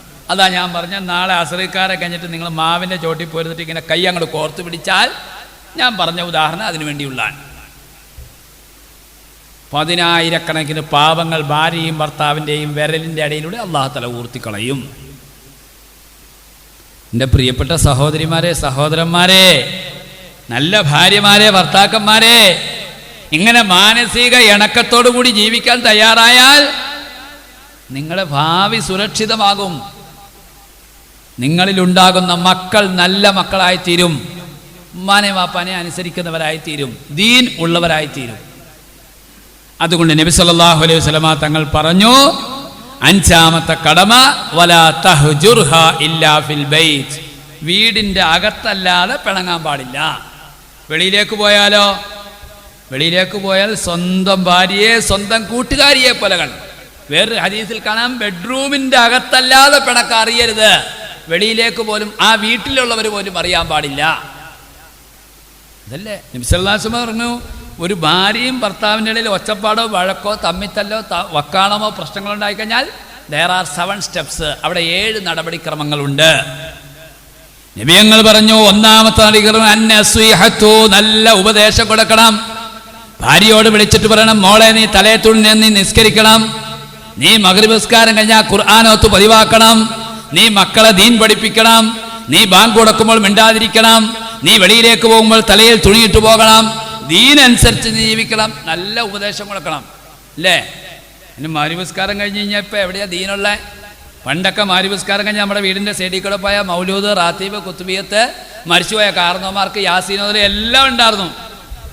ഇപ്പൊ പെണ്ണുങ്ങളും ആണുങ്ങളും ഉൾപ്പെടെ മഗ്രിബ് കഴിഞ്ഞാൽ ടി വിയുടെ മുമ്പിലാണ്, സീരിയലിന്റെ മുമ്പിലാണ്, അതുപോലെ തന്നെ വാട്സപ്പിലാണ്, ഫേസ്ബുക്കിലാണ്, യൂട്യൂബിലാണ്, ഇൻസ്റ്റയിലാണ്. ഒന്ന് ആലോചിച്ച് നോക്കേ, നാളെ നമ്മുടെ വീട്ടിൽ ആവശ്യമുള്ള ഭക്ഷണം, ആരോഗ്യം, സംരക്ഷണം, അപകട സംരക്ഷണം, എല്ലാ റഹ്മത്തും ബർക്കത്തും അല്ലാഹ് നമ്മുടെ വീട്ടിലേക്ക് കൊണ്ടുവരുന്നത് എപ്പോഴാണെന്നറിയോ? മലക്കുകളിലായി കൊടുത്തു വിടുന്നത് തലേന്ന് മഗ്രിബ് ഇശാന്റെ ഇടയിലാണ്. ആ മഗ്രിബ് ഇശാന്റെ ഇടയിൽ വരുമ്പോൾ നമ്മുടെ വീട്ടിൽ ഖുർആനോത്തില്ല. നബിയങ്ങൾ പറഞ്ഞു, എല്ലാ ദിവസവും നിങ്ങളുടെ വീട്ടിൽ സൂറത്ത് യാസീൻ ഓതട്ടെ, നിങ്ങളുടെ മുഴുവൻ ആവശ്യങ്ങളും അല്ലാഹു തആല കണ്ടറിഞ്ഞ് നിറവേറ്റി തരുമെന്ന് ആദരവായ റസൂലുള്ളാഹി സ്വല്ലല്ലാഹു അലൈഹി വസല്ലം. ഉണ്ടോ? മഗ്രിബ് നിസ്കാരം കഴിഞ്ഞിട്ട് യാസീൻ പതിവാക്കിയൊക്കെ അതൊരു മാജിക്കാണ്. നിങ്ങൾ നോക്കിക്കോ, നിങ്ങൾ കുടിക്കുന്ന വെള്ളത്തിലും കഴിക്കുന്ന ആഹാരത്തിലും ചെയ്യുന്ന തൊഴിലും പോകുന്ന വഴിക്കെല്ലാം അല്ലാഹ് ചോദിക്കാതെ ബർക്കത്ത് ചെയ്യും. നബിയങ്ങൾ പറഞ്ഞു, എല്ലാ ദിവസവും നിങ്ങൾ സൂറത്തുൽ വാഖിഅ ഓതണം. സൂറത്തുൽ വാഖിഅ ഓതി കഴിഞ്ഞാൽ 5 അയൽവക്കത്തേക്ക് പോലും ദാരിദ്ര്യം എടുക്കുകയില്ല, ദാരിദ്ര്യം നിന്റെ വീട്ടിൽ നിന്ന് അകന്നു പോകുമെന്ന് ആദരവായ റസൂലുള്ളാഹി സ്വല്ലല്ലാഹു അലൈഹി വസല്ലം. നമ്മൾ മരിച്ച് നമ്മുടെ മയ്യത്ത് കബറിലേക്ക് കൊണ്ട് വയ്ക്കുമ്പോഴേ നമ്മുടെ മയ്യത്ത് വച്ചിരിക്കുന്ന കബറ് രാജകീയ കൊട്ടാരം പോലെ അല്ലാഹു തആല ആക്കി തരും. എനിക്കിനി ദുനിയാവിലേക്ക് പോകണ്ട, ഈ മണ്ണിൽ കിടന്നാൽ മതി എന്ന് തോന്നിപ്പോകും. അതുപോലെ രാജകീയ കൊട്ടാരം പോലെ ആക്കി തരുന്നൊരു സൂറത്ത് പരിശുദ്ധമായ ഖുർആനിലുണ്ട്. അത് സൂറത്ത് തബാറക്കയാണെന്ന് ആദരവായ റസൂലുള്ളാഹി സ്വല്ലല്ലാഹു അലൈഹി വസല്ലം. ഭാര്യയും ഭർത്താവും മഗ്രിബ് നിസ്കാരം കഴിഞ്ഞിട്ട് യാസീൻ ഓതാൻ നോക്കേ, ഖുർആൻ ഓതാൻ നോക്കേ, നിങ്ങളുടെ ജീവിതത്തിൽ വലിയ മാറ്റങ്ങൾ വരും. ഒരു 10 ആയത്താണെങ്കിലും ഒരു ദിവസം വീട്ടിൽ ഓതാതെ ഒരു രാത്രി കഴിഞ്ഞു പോയാൽ, മഹാന്മാർ പറഞ്ഞു, ഭാര്യയും ഭർത്താവിൻ്റെ ഇടയിൽ തമ്മിത്തല്ലും ഒച്ചപ്പാടും വഴക്കും വക്കാണും കൊടും ദാരിദ്ര്യവും മുഴുവൻ ബർക്കത്ത് കേടുകൾക്കും അത് കാരണമാണെന്ന് ആദരവായ റസൂലുള്ളാഹി സ്വല്ലല്ലാഹു അലൈഹി വസല്ലം. അല്ലേ? ഖുർആനിലൊരു ചെറിയ സൂറത്തിന് ഞാൻ ഒരു ഉദാഹരണത്തിന് പറയാം. ആ സൂറത്ത് ഓതാൻ 2 മിനിറ്റ് മതി. 1000 ആയത്ത് അതിന് തുല്യമാണെന്ന് സയ്യിദുനാ റസൂലുള്ളാഹി സ്വല്ലല്ലാഹു അലൈഹി വസല്ലം. 1000 ആയത്തോണി 2.5 മണിക്കൂർ 3 മണിക്കൂർ വേണം. പോട്ടെ, ഒരു 4 ജുസ് ഓതിയെങ്കിൽ 1000 ആയത്തൊത്തോളൂ. 1000 ആയത്തോന്നതിന് തുല്യമായ ഒരു ചെറിയ സൂറത്ത് ഖുർആനിലുണ്ട്. ആർക്കെങ്കിലും പറയാവോ? 2000-ന്റെ ഒറ്റ നോട്ട് ഇപ്പം അങ്ങ് തന്നേക്കാം. ആർക്കറിയാവുന്ന? ഉസ്താദ്മാർക്കില്ല. അല്ലാഹു തആല മരണം വരെ ഓതാൻ തൗഫീഖ് ചെയ്യുമാറാകട്ടെ. അല്ലാഹുവിൻ്റെ റസൂൽ പറഞ്ഞു, അൽഹാകുമുത് തകാസുർ ഹത്താ സുർതുമുൽ മഖാബിർ കല്ലാ സൗഫ തഅലമൂൻ സുമ്മ കല്ലാ സൗഫ തഅലമൂൻ തഅദിലു അൽഫ ആയത്തിൻ മിനൽ ഖുർആൻ. 1000 ആയത്തിന് തുല്യമാണെന്ന് ആദരവായ റസൂലുള്ളാഹി സ്വല്ലല്ലാഹു അലൈഹി വസല്ലം. ഇനിയിപ്പോൾ യാസീൻ ഓതാൻ ഇപ്പോൾ എത്ര പേർക്ക് അറിയാം? പരിശോധിച്ച് നോക്കുക. ഞങ്ങളുടെ അവിടെ പണ്ടൊരാൾ മാരിപഞ്ഞ് യാസീൻ ഓതാനിരുന്നു. ഓതി ഓതി ഓതി ഓതി ഓതി ഇശാവാങ്ക് കൊടുത്തു. ഇശാവാങ്ക് കൊടുത്തപ്പോൾ കെട്ടിയോളെന്ന് വെച്ചാൽ നിങ്ങൾ ഒത്തു നിർത്തില്ല മനുഷ്യ, ചോറ് ഇന്നുള്ള കിടക്കണില്ലേ? എടി ഇത് യാസീൻ ഓതിട്ട് തീരുന്നില്ലോടി, ഇത് എവിടെയോ പിരിവെട്ടി കയറിപ്പോയി എന്നാ തോന്നണേ. ഇത് എവിടെയാന്ന് ഒരു പിടുത്തം കിട്ടണല്ല. എന്നാ ഈ യാസീനിലെ ആയത്തുൽ ലഹുമുൽ അർളു എന്നും പറഞ്ഞൊരു സാധനം വരും ഇല്ലേ? അത് കഴിഞ്ഞ് ആയത്തുൽ ലഹുമുൽ ലൈലു, അത് കഴിഞ്ഞിട്ട് ആയത്തുൽ ലഹും അന്നാഹമല്ല. മക്കാരാക്ക യാസീൻ ഓതായിരുന്നു. മക്കാരാക്ക ഇശായും കഴിഞ്ഞ് ചോറിൻ്റെ സമയമായിട്ടും യാസീൻ തീരുന്നില്ല. എന്നാ പ്രശ്നം? ആയത്തുൽ ലഹുമുൽ ലൈലു 2ാമത് ഓതിയിട്ട് വീണ്ടും പോവും ആയത്തുൽ ലഹുമുൽ അർളൂലേക്ക്. ആയത്തുൽ ലഹും അന്നാഹമല്ല ഓതിയിട്ട് വീണ്ടും പോവും ആയത്തുൽ ലഹുമുൽ അർളൂലേക്ക്. എന്തോരം ഓതിയാലും യാസീൻ തീരുവില്ല. അങ്ങനെ ഇശാക്കാരെ കഴിഞ്ഞിട്ട് കെട്ടിയോൾ വന്നിട്ട് ചോദിച്ചു, എന്നാ മറ്റേ ചോറൊന്നും തിന്നല്ല, നിങ്ങൾ എന്തേ കാണിക്കണേ? എടി വെണ്ണ യാസീൻ ഓതിയിട്ട് തീരുന്നില്ലോടി. എടി വാത്തുമ്മ, ഇത് എവിടെയോ പിരിവെട്ടി കയറി പോയി എന്നാ തോന്നണേ. ഈ പിരി ഒന്ന് അഴിച്ചെടുക്കാനുള്ള ശ്രമത്തിലാണ്. കാരണം എന്താ? യാസീൻ ഓതി പഠിക്കണമെന്ന് പഠിച്ചിട്ടില്ല, മക്കളെ കൊണ്ട് ഓതിപ്പിച്ചിട്ടില്ല. യാസീൻ പഠിക്കണ എന്നായിരിക്കും ഉസ്താദ് മദ്രസയിൽ യാസീൻ പഠിക്കണ എന്നായിരിക്കും ഉള്ള ലീവ്. ഇവിടെ 6:45 മദ്രസയിൽ വെല്ലടിക്കണം അല്ലേ സാർ? എത്ര മണിക്കാണ് വെല്ലടിക്കണേ? 6:30 വെല്ലടിക്കും. 6:30 വെല്ലടിക്കുമ്പോൾ പുള്ള ഉറക്കത്തിൽ നിൽക്കുമ്പോൾ 6:45 പിന്നെ 6:45 ഉമ്മ പറയും, എടാ നിന്റെ ഉസ്താദ് അവിടെ എലി പോലെ പുലി പോലെ നിൽക്കണം, എന്തിനെ കൊല്ലട ദിവസം എടുത്തുകൊണ്ട് ഓടിക്കോളാന്ന് പറയും. ഇവൻ ഓടാൻ വേണ്ടി എടുക്കാൻ നോക്കിയപ്പോൾ കൊണ്ട് തൊപ്പിയില്ല. പിന്നെ തൊപ്പി അന്വയിക്കലാണ്. ഉമ്മായും ബാപ്പായും പിള്ളേയും കൂടി കൊടുക്കുന്നത് തൊപ്പി അന്വയിക്കും. ഈ പിള്ളേർ മദർസ വിട്ടു വന്നിട്ട് തന്നെ തൊപ്പി ഇട്ടിട്ട് ഒരൊറ്റ ഏറ, അത് എങ്ങോട്ടാ പോളെന്ന് പടച്ചോർക്ക് മാത്രമേ അറിയുള്ളൂ. കട്ടിലിൻ്റെ അടിയിലേക്കാണ്, ടെറസിൻ്റെ മുകളിലേക്കാണ്. പിന്നെ ഉമ്മായും ബാപ്പായും കിടന്ന് തൊപ്പി നോക്കലാണ്. പെൺപിള്ളേർ ഓത്തു വിട്ടു വന്നിട്ട് എന്താ മക്കനെ ഊരിയിട്ട് ഒരൊറ്റ ഏറാ. അള്ളാഹുവേ അതെങ്ങോട്ടാ പോണെന്ന് പടച്ചോർക്ക് മാത്രമല്ല. പിന്നെ 6:45 7 മണിയാകുമ്പോൾ കിടന്ന് തപ്പലാണ്. മക്കനെവിടെയാ, തൊപ്പി എവിടെയാ?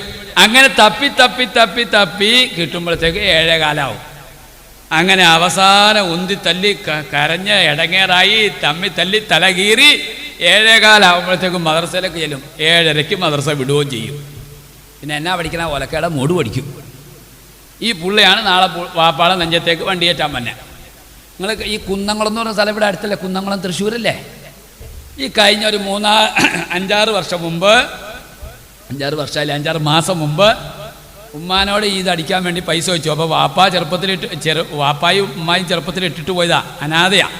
അങ്ങനെ വല്യാപ്പായാണ് വളർത്തണത്. അങ്ങനെ വല്യാപ്പായും വല്യമ്മായും വളർത്തിക്കൊണ്ടുവന്നപ്പോൾ ഈ സുബഹിസ്കാരം കഴിഞ്ഞപ്പോണ്ട് വല്യമ്മ കൂടെ കട്ടഞ്ഞാളിപ്പിക്കാൻ വേണ്ടി ഇറങ്ങി വന്നപ്പോണ്ട് ഈ പുള്ള ഇത് കഴിക്കാൻ വേണ്ടി പൈസ ചോദിച്ചു. അപ്പോൾ വല്യാപ്പാനോട് ചോദിച്ചിട്ട് കൊടുത്തില്ല. വല്യമ്മയുടെ അടുത്തേക്കൊന്ന് മാല പറിക്കാനാണ് ചെന്നത്. അങ്ങനെ വല്യമ്മയുടെ അടുത്തേക്ക് വന്നപ്പോൾ എന്താ, വല്യമ്മ തടുത്തു. അവസാനം വല്യമ്മായും മോനും കൂടി അവിടെ കിടന്ന് തമ്മി തല്ലി തലകീറി ഭയങ്കര പ്രശ്നമായി. പിച്ചാത്തി എടുത്ത് വല്യമ്മയുടെ കഴുത്താൻ കൊണ്ട് 2 കഷ്ണമായിട്ട് വെട്ടി. ഒരു 5-6 മാസമുള്ള ഈ കുന്നംകുളം എന്ന് പറഞ്ഞ സ്ഥലം ഇവിടെ ഈ ജില്ലയല്ലേ കുന്നംകുളം. എന്നിട്ട് സ്റ്റെയർ കൈസിൻ്റെ മുകളിൽ കയറി വല്യമ്മയുടെ തല അവിടെ കൊണ്ടുവച്ചു. നേരെ വല്യാപ്പാടെ റൂമിലേക്കൊന്നു വല്യാപ്പാനെ തുരുതുരാന്ന് വെട്ടി. രസാതല്ല, കഴിഞ്ഞതിന് മുമ്പത്തെ വർഷം എൻ്റെ കൂടെ എൻ്റെ റൂമിൽ ഹജ്ജിനുണ്ടായിരുന്നവരാണ് അവർ. 180 നമ്പർ ഹജ്ജ് ബിൽഡിങ്ങിൽ ഞങ്ങൾ ഒരേ റൂമിലാണ് താമസിച്ചത്, ഞാനും ആ കാർന്നോരും. അപ്പോൾ ഭാര്യയും ഭർത്താവും തമ്മിൽ നല്ല ബന്ധമുണ്ടാകണം. ബന്ധമുണ്ടായില്ല എങ്കിൽ എന്താ പ്രശ്നം? നമ്മുടെ കുടുംബത്തിന്റെ ആണിക്കല്ലിളകും. ആണിക്കല്ലിളകിയാലോ പിന്നെ ആ കുടുംബത്തിന്റെ തലമുറ തന്നെ ആകെ പാഴായി പോകും. അതല്ലേ നബിയങ്ങൾ പറഞ്ഞ, ഒരു ഭാര്യയും ഭർത്താവും തമ്മിൽ തല്ലുണ്ടായി കഴിഞ്ഞാൽ അവിടെ 7 സ്റ്റെപ്പുണ്ട്. ഉടനെ തന്നെ അവിടെ മുതുക് പിടിച്ച് ഇടിക്കലോ അല്ലെങ്കിൽ കർണ കുറ്റിക്കിട്ട് അടിക്കലൊന്നും അല്ല, അല്ലെങ്കിൽ കഴുത്തെ പിടിച്ച് ഞെക്കലല്ല, അല്ലെങ്കിൽ മുടി കുത്തിയെ പിടിച്ചിട്ട് ഭിത്തിക്കിട്ട് ഇടിക്കലല്ല. നബി ഞങ്ങൾ പറഞ്ഞു there are 7 steps. അവിടെ 7 നടപടിക്രമങ്ങളുണ്ട്. ഒന്നാമത്തെ നടപടി എന്നാണെന്നറിയാവോ? അവളെ മാന്യമായി വിളിച്ച് ഉപദേശിക്കണം. മോളെ, ഇവിടെ എന്നാണ് വിളിക്കുന്നത്? അങ്ങനെ വിളിച്ചോ, മോളേന്നോ അല്ലെങ്കിൽ ചക്കരയെന്നോ അല്ലെങ്കിൽ പൊന്നേന്നോ കരളേന്നോ അല്ലെങ്കിൽ വൃക്കേന്നോ എന്നാണ് ഇവിടെ വിളിക്കുന്നത്? തൃശ്ശൂർ ജില്ലക്കാരുടെ ഭാഷ ഏതാണ് അതുപോലെ വിളിച്ചോ. എങ്ങനെ ഈ സാധനത്തിനെ മയക്കിയെടുക്കാൻ പറ്റുമോ അതുപോലുള്ള വിളി വിളിച്ചോ. ഒന്നാമത് പറയേണ്ടത് ഉപദേശമാണ്. എന്നിട്ട് അവൾ നന്നായില്ലെങ്കിൽ രണ്ടാമത് നബികൾ പറഞ്ഞു അവോയ്ഡിങ് ബെഡ്, ബെഡിൽ നിന്ന് മാറ്റിക്കിടത്തണം. ഒന്ന് ഇങ്ങേര് താഴെ ഇറങ്ങി കിടക്കണം, അല്ലെങ്കിൽ അങ്ങേരെ അടുത്ത മുറി പോയി കിടക്കണം. അടുത്ത മുറി പോയി കിടന്നാൽ കുറ്റിയിടണ്ട. കാരണം കുറ്റിയിട്ട് കഴിഞ്ഞ് കഴിഞ്ഞാൽ ചിലപ്പോൾ അവിടെ കിടന്ന് ഉറങ്ങിപ്പോവും. പെണ്ണുമ്പിള്ള ഒരു കോംപ്രമൈസിന് വന്നു കഴിഞ്ഞാൽ പിന്നെ ഉറക്കത്തിലാണെങ്കിൽ എണിക്കില്ല. നബി സല്ലല്ലാഹു അലൈഹി വസല്ലം തങ്ങൾ പറഞ്ഞു ഇവൻ്റെ ചൂടും അവൾക്ക് ലഭിക്കാതിരിക്കട്ടെ. അവൻ്റെ ചൂടും അതൊരു മനഃശാസ്ത്രപരമായ അപ്രോച്ച്മെൻ്റാണ്. 2-3 പുസ്തകങ്ങൾ മാറിക്കിടക്കുമ്പോൾ തന്നെ ഭാര്യയുടെ മനസ്സ് അലിഞ്ഞു പോകും. എന്നിട്ട് ഭർത്താവിൻ്റെ അടുത്തേക്ക് തന്നെ വരും. മൂന്നാമത് നബി പറഞ്ഞു എന്നിട്ടും ഭാര്യ മര്യാദ പഠിക്കുന്നില്ല, വാശിപ്പുറത്താണ്, നന്നാവുന്നില്ല എങ്കിൽ നബി ഞങ്ങൾ പറഞ്ഞു മൂന്നാമത്തെ ഇടപാട് ബീറ്റിംഗ്. മാന്യമായി നിനക്ക് അവളെ അടിക്കാം. മുഖത്ത് കൊള്ളാതെ, മർമ്മത്ത് കൊള്ളാതെ, തൊലി പൊട്ടാതെ, അടിച്ചോടത്തിൽ തന്നെ അടിക്കാതെ, ഭയങ്കര കട്ടിയുള്ള വടി കൊണ്ടടിക്കാതെ, ഭയങ്കര കട്ടി കുറഞ്ഞ വടി കൊണ്ടടിക്കാതെ, മാന്യമായി അവളെ അടിക്കാം. അത് ഇസ്ലാമിൻ്റെ മൂന്നാമത്തെ സ്റ്റെപ്പാണ്. നാലാമത് നബി പറഞ്ഞു എന്നിട്ടും അവൾ നന്നായില്ലെങ്കിൽ കോംപ്രമൈസ്. ഭർത്താവിൻ്റെ വീട്ടിൽ നിന്ന് കുറച്ച് ആൾക്കാരെയും ഭാര്യയുടെ വീട്ടിൽ നിന്ന് കുറച്ച് ആൾക്കാരെയും വിളിച്ച് രമ്യമായി രഹസ്യമായി ചർച്ച ചെയ്ത് പരിഹരിക്കണം. ചെവി അറിയാതെ അവർ എല്ലാവരും കൂടി മുഷാവറ ചെയ്ത് പരിഹരിക്കണം. അതോടുകൂടി ഏത് വൃത്തികെട്ട പെണ്ണും നന്നാവും. നന്നാവാത്ത ഒരു പെണ്ണുമില്ല. എന്നിട്ടും അവൾ നന്നായില്ലെങ്കിൽ അഞ്ചാമത്തെ സ്റ്റെപ്പ് നബികൾ പറഞ്ഞു അത്വലാഖുൽ വാഹിദ്, ഒരു തലാക്ക് ചെല്ലണം. ഒരു തവണ ഞാൻ നിന്നെ തലാക്ക് ചെല്ലിയെന്ന് അവളോട് പറയണം. അത് പറയുന്നതോടുകൂടി അവിടെ മുട്ടുകൂട്ടിയിടിക്കാൻ തുടങ്ങും, നെഞ്ചു പിടയ്ക്കാൻ തുടങ്ങും, തൊണ്ടയിൽ വെള്ളം വറ്റാൻ തുടങ്ങും. ഞാൻ എൻ്റെ ഇക്കാക്കായുമായിട്ട് എന്നേക്കുമായി വേർപിരിയാൻ പോവാണല്ലോ, അല്ലാഹ് ഇനി ഞാൻ നന്നായേക്കാം. എത്ര വൃത്തികെട്ട പെണ്ണാണെങ്കിലും ഒരു തലാക്കം കൂടി ചെല്ലോടുകൂടി അവളുടെ രംഗങ്ങൾ മാറും. തങ്ങൾ പറഞ്ഞതാ ഒരു തലാക്കല്ല, 3 കൂടി ഒറ്റയടിക്കല്ല. എന്നിട്ട് അവൾ നന്നായില്ലെങ്കിൽ ആറാമത്തെ സെമി ഫൈനൽ സ്റ്റെപ്പ്, അവസാനത്തെ സ്റ്റെപ്പിന് മുമ്പുള്ള സെമി ഫൈനൽ സ്റ്റെപ്പ് നബി ഞങ്ങൾ പറഞ്ഞു അത്വലാഖുസാനി, 2 തലാക്കങ്ങ് ചെല്ലിയേരെ. അപ്പോൾ അവക്കടെ ചങ്കിടിപ്പ് കൂടും. ഒരു ഭർത്താവിനൊരു ഭാര്യയെ ജീവിതത്തിൽ ആകെ തലാക്കില്ലാൻ 3 ചാൻസ് ഉള്ളൂ, 4ാമതൊരു ചാൻസ് ഇല്ല. അതിൽ 2ാമത്തെ ചാൻസ് ഉപയോഗപ്പെടുത്തുമ്പോൾ അവളുടെ ബ്രേക്ക് പൊട്ടും, അവൾ നന്നാകാൻ തുടങ്ങും. എന്ത് വലിയ പ്രശ്നമാണെങ്കിലും കോംപ്രമൈസിലേക്ക് വരും. ഏതായാലും എൻ്റെ ഭർത്താവുമായിട്ട് എന്നേക്കുമായി ഞാൻ വേർപിരിയാൻ പോവാണല്ലോ, അല്ലാഹ് ഇനി ഞാൻ നന്നായേക്കാം. നബി സല്ലല്ലാഹു അലൈഹി വസല്ലം തങ്ങൾ പറഞ്ഞു 6ാമത്തെ സ്റ്റെപ്പ് 2ാമത്തെ തലാക്ക് ചെല്ലണം. എന്നിട്ട് അവൾ നന്നായില്ല എങ്കിൽ അവസാനത്തെ 7th and last and final step നബി ഞങ്ങൾ പറഞ്ഞു അത്വലാഖുൽ ബത്താ, അവസാനത്തെ തലാക്കും ചൊല്ലി നീ അവളെ പിരിച്ചേരെ, അവളിൽ യാതൊരു നന്മയും ബാക്കിയില്ല എന്ന് ആദരവായ റസൂലുള്ളാഹി സ്വല്ലല്ലാഹു അലൈഹി വസല്ലം. എന്നാലും നബി പറഞ്ഞു വലാ തുതല്ലിക് വജ്ഹഹാ, നിന്റെ ഭാര്യയുടെ മുഖത്ത് നീ അടിക്കാൻ പാടില്ല എന്ന് ഷഫീഉനാ റസൂലുള്ളാഹി സ്വല്ലല്ലാഹു അലൈഹി വസല്ലം. ഭാര്യയുടെ മുഖത്തടിക്കുമ്പോൾ കളി മാറും. നബി സല്ലല്ലാഹു അലൈഹി വസല്ലം തങ്ങൾ അതല്ലേ ഹദീസിൻ്റെ അടിസ്ഥാനത്തിൽ മഹാന്മാരായ ആൾക്കാർ പറഞ്ഞ ഭാര്യയെ തിരഞ്ഞെടുക്കുമ്പോൾ 4 കാര്യത്തിൽ പരിഗണിച്ചത്. 3ാമത്തെ കാര്യം എന്നറിയോ, പൊക്കം കൂടിയിരിക്കണം. ആർക്ക്? ഭർത്താവിന്. കാരണം ഭാര്യക്കെട്ടൊന്ന് കൊടുത്താലും തിരിച്ചു വരുമ്പോൾ ഇയാളുടെ മോന്ത പൊങ്ങിയിരിക്കുവാണെങ്കിൽ അങ്ങനെ മോന്തയ്ക്ക് കൊള്ളൂല. അതാ പൊക്ക വെച്ച് കൂടിയിരിക്കണം എന്ന് പറഞ്ഞു. ഇൽമിൽ കൂടിയിരിക്കണം, ഭംഗിയിൽ കൂടിയിരിക്കണം, പൊക്കത്തിൽ കൂടിയിരിക്കണം, അതുപോലെ തന്നെ സമ്പത്തിൽ കൂടിയിരിക്കണം. ഈ 4 കാര്യത്തിൽ ഭർത്താവ് ഭാര്യയേക്കാൾ അല്പം മുന്തിയിരിക്കണം.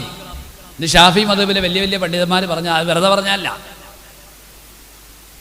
അതുകൊണ്ട് തന്നെ പ്രിയപ്പെട്ട സഹോദരിമാരെ, സഹോദരന്മാരെ, ഭാര്യയും ഭർത്താവും തമ്മിലുള്ള ബന്ധം അതൊരു മനുഷ്യന്റെ ജീവിതത്തിലെ പ്ലാറ്റ്ഫോമാണ്. അവിടെ നിന്നാണ് തുടങ്ങേണ്ടത്. അവിടെ സ്നേഹമുണ്ടോ അവരുടെ മക്കളിൽ സ്നേഹമുണ്ടാകും. അവിടെ ദീനുണ്ടോ അവരുടെ മക്കളിൽ ദീനുണ്ടാകും. അവിടെ ഇസ്ലാമിയത്തുണ്ടോ അവരുടെ മക്കളിൽ ഇസ്ലാമിയത്തുണ്ടാകും. പിന്നെ വാപ്പാനെയും ഉമ്മാനെയും ശ്രദ്ധിക്കണം, വാപ്പാനെയും ഉമ്മാനെയും നല്ലവണ്ണം നോക്കണം എന്ന് പറഞ്ഞു കൊടുക്കേണ്ട അവസ്ഥയില്ല മക്കൾക്ക്. കാരണം എന്താ, ഇവിടുന്ന് സംഗതി ഹലാലായിട്ടാണ് കയറിപ്പോയേക്കണേ അല്ലേ? ഞാൻ ചോദിക്കട്ടെ, നിങ്ങളൊക്കെ മക്കളെ വളർത്തണേ എന്തിനു വേണ്ടിയാണ് മക്കളെ വളർത്തണേ? നിങ്ങൾ ആലോചിച്ചിട്ട് എന്തിനു വേണ്ടിയാണ് നിങ്ങൾ മക്കളെ വളർത്തണേ? ഇത്രയും നാൾ നമ്മൾ കഷ്ടപ്പെട്ട് ഇടങ്ങേറായി ബുദ്ധിമുട്ടി നാണം കെട്ടി നമ്മൾ മക്കളെ വളർത്തുക. എന്തിനാ മക്കളെ വളർത്തണേ? ഇന്ന് മക്കളെ കൊണ്ട് പൊറുതിമുട്ടിയ ആൾക്കാർ മക്കൾ മരിച്ചു കിട്ടാൻ വേണ്ടി ദ്വാരക്കുന്നു. മുന്നിൽ നിന്ന് പോയി കിട്ടാൻ വേണ്ടി ദ്വാരക്കുന്നു. മക്കളെ കൊണ്ട് ഇടങ്ങേറായി കണ്ണീര് കുടിക്കുന്ന എത്രയോ മാതാപിതാക്കൾ. എന്റെ പ്ലാറ്റ്ഫോം ശരിയല്ല, ഭാര്യ ഭർത്താവിൻ്റെ ഇടയിലുള്ള ബന്ധം ശരിയല്ല, അവിടെ ദീനില്ല, മക്കൾക്ക് ദീനില്ല. ഞാൻ ചോദിക്കട്ടെ, നിങ്ങൾ എന്തിനാ മക്കളെ വളർത്തണേ? മഹാന്മാർ പറഞ്ഞു മക്കളെ വളർത്തണ 4 കാര്യത്തിന് വേണ്ടിയാണ്. ഒന്നാമത് മക്കളെ വളർത്തലിന്റെ ഉദ്ദേശം അറിയാം.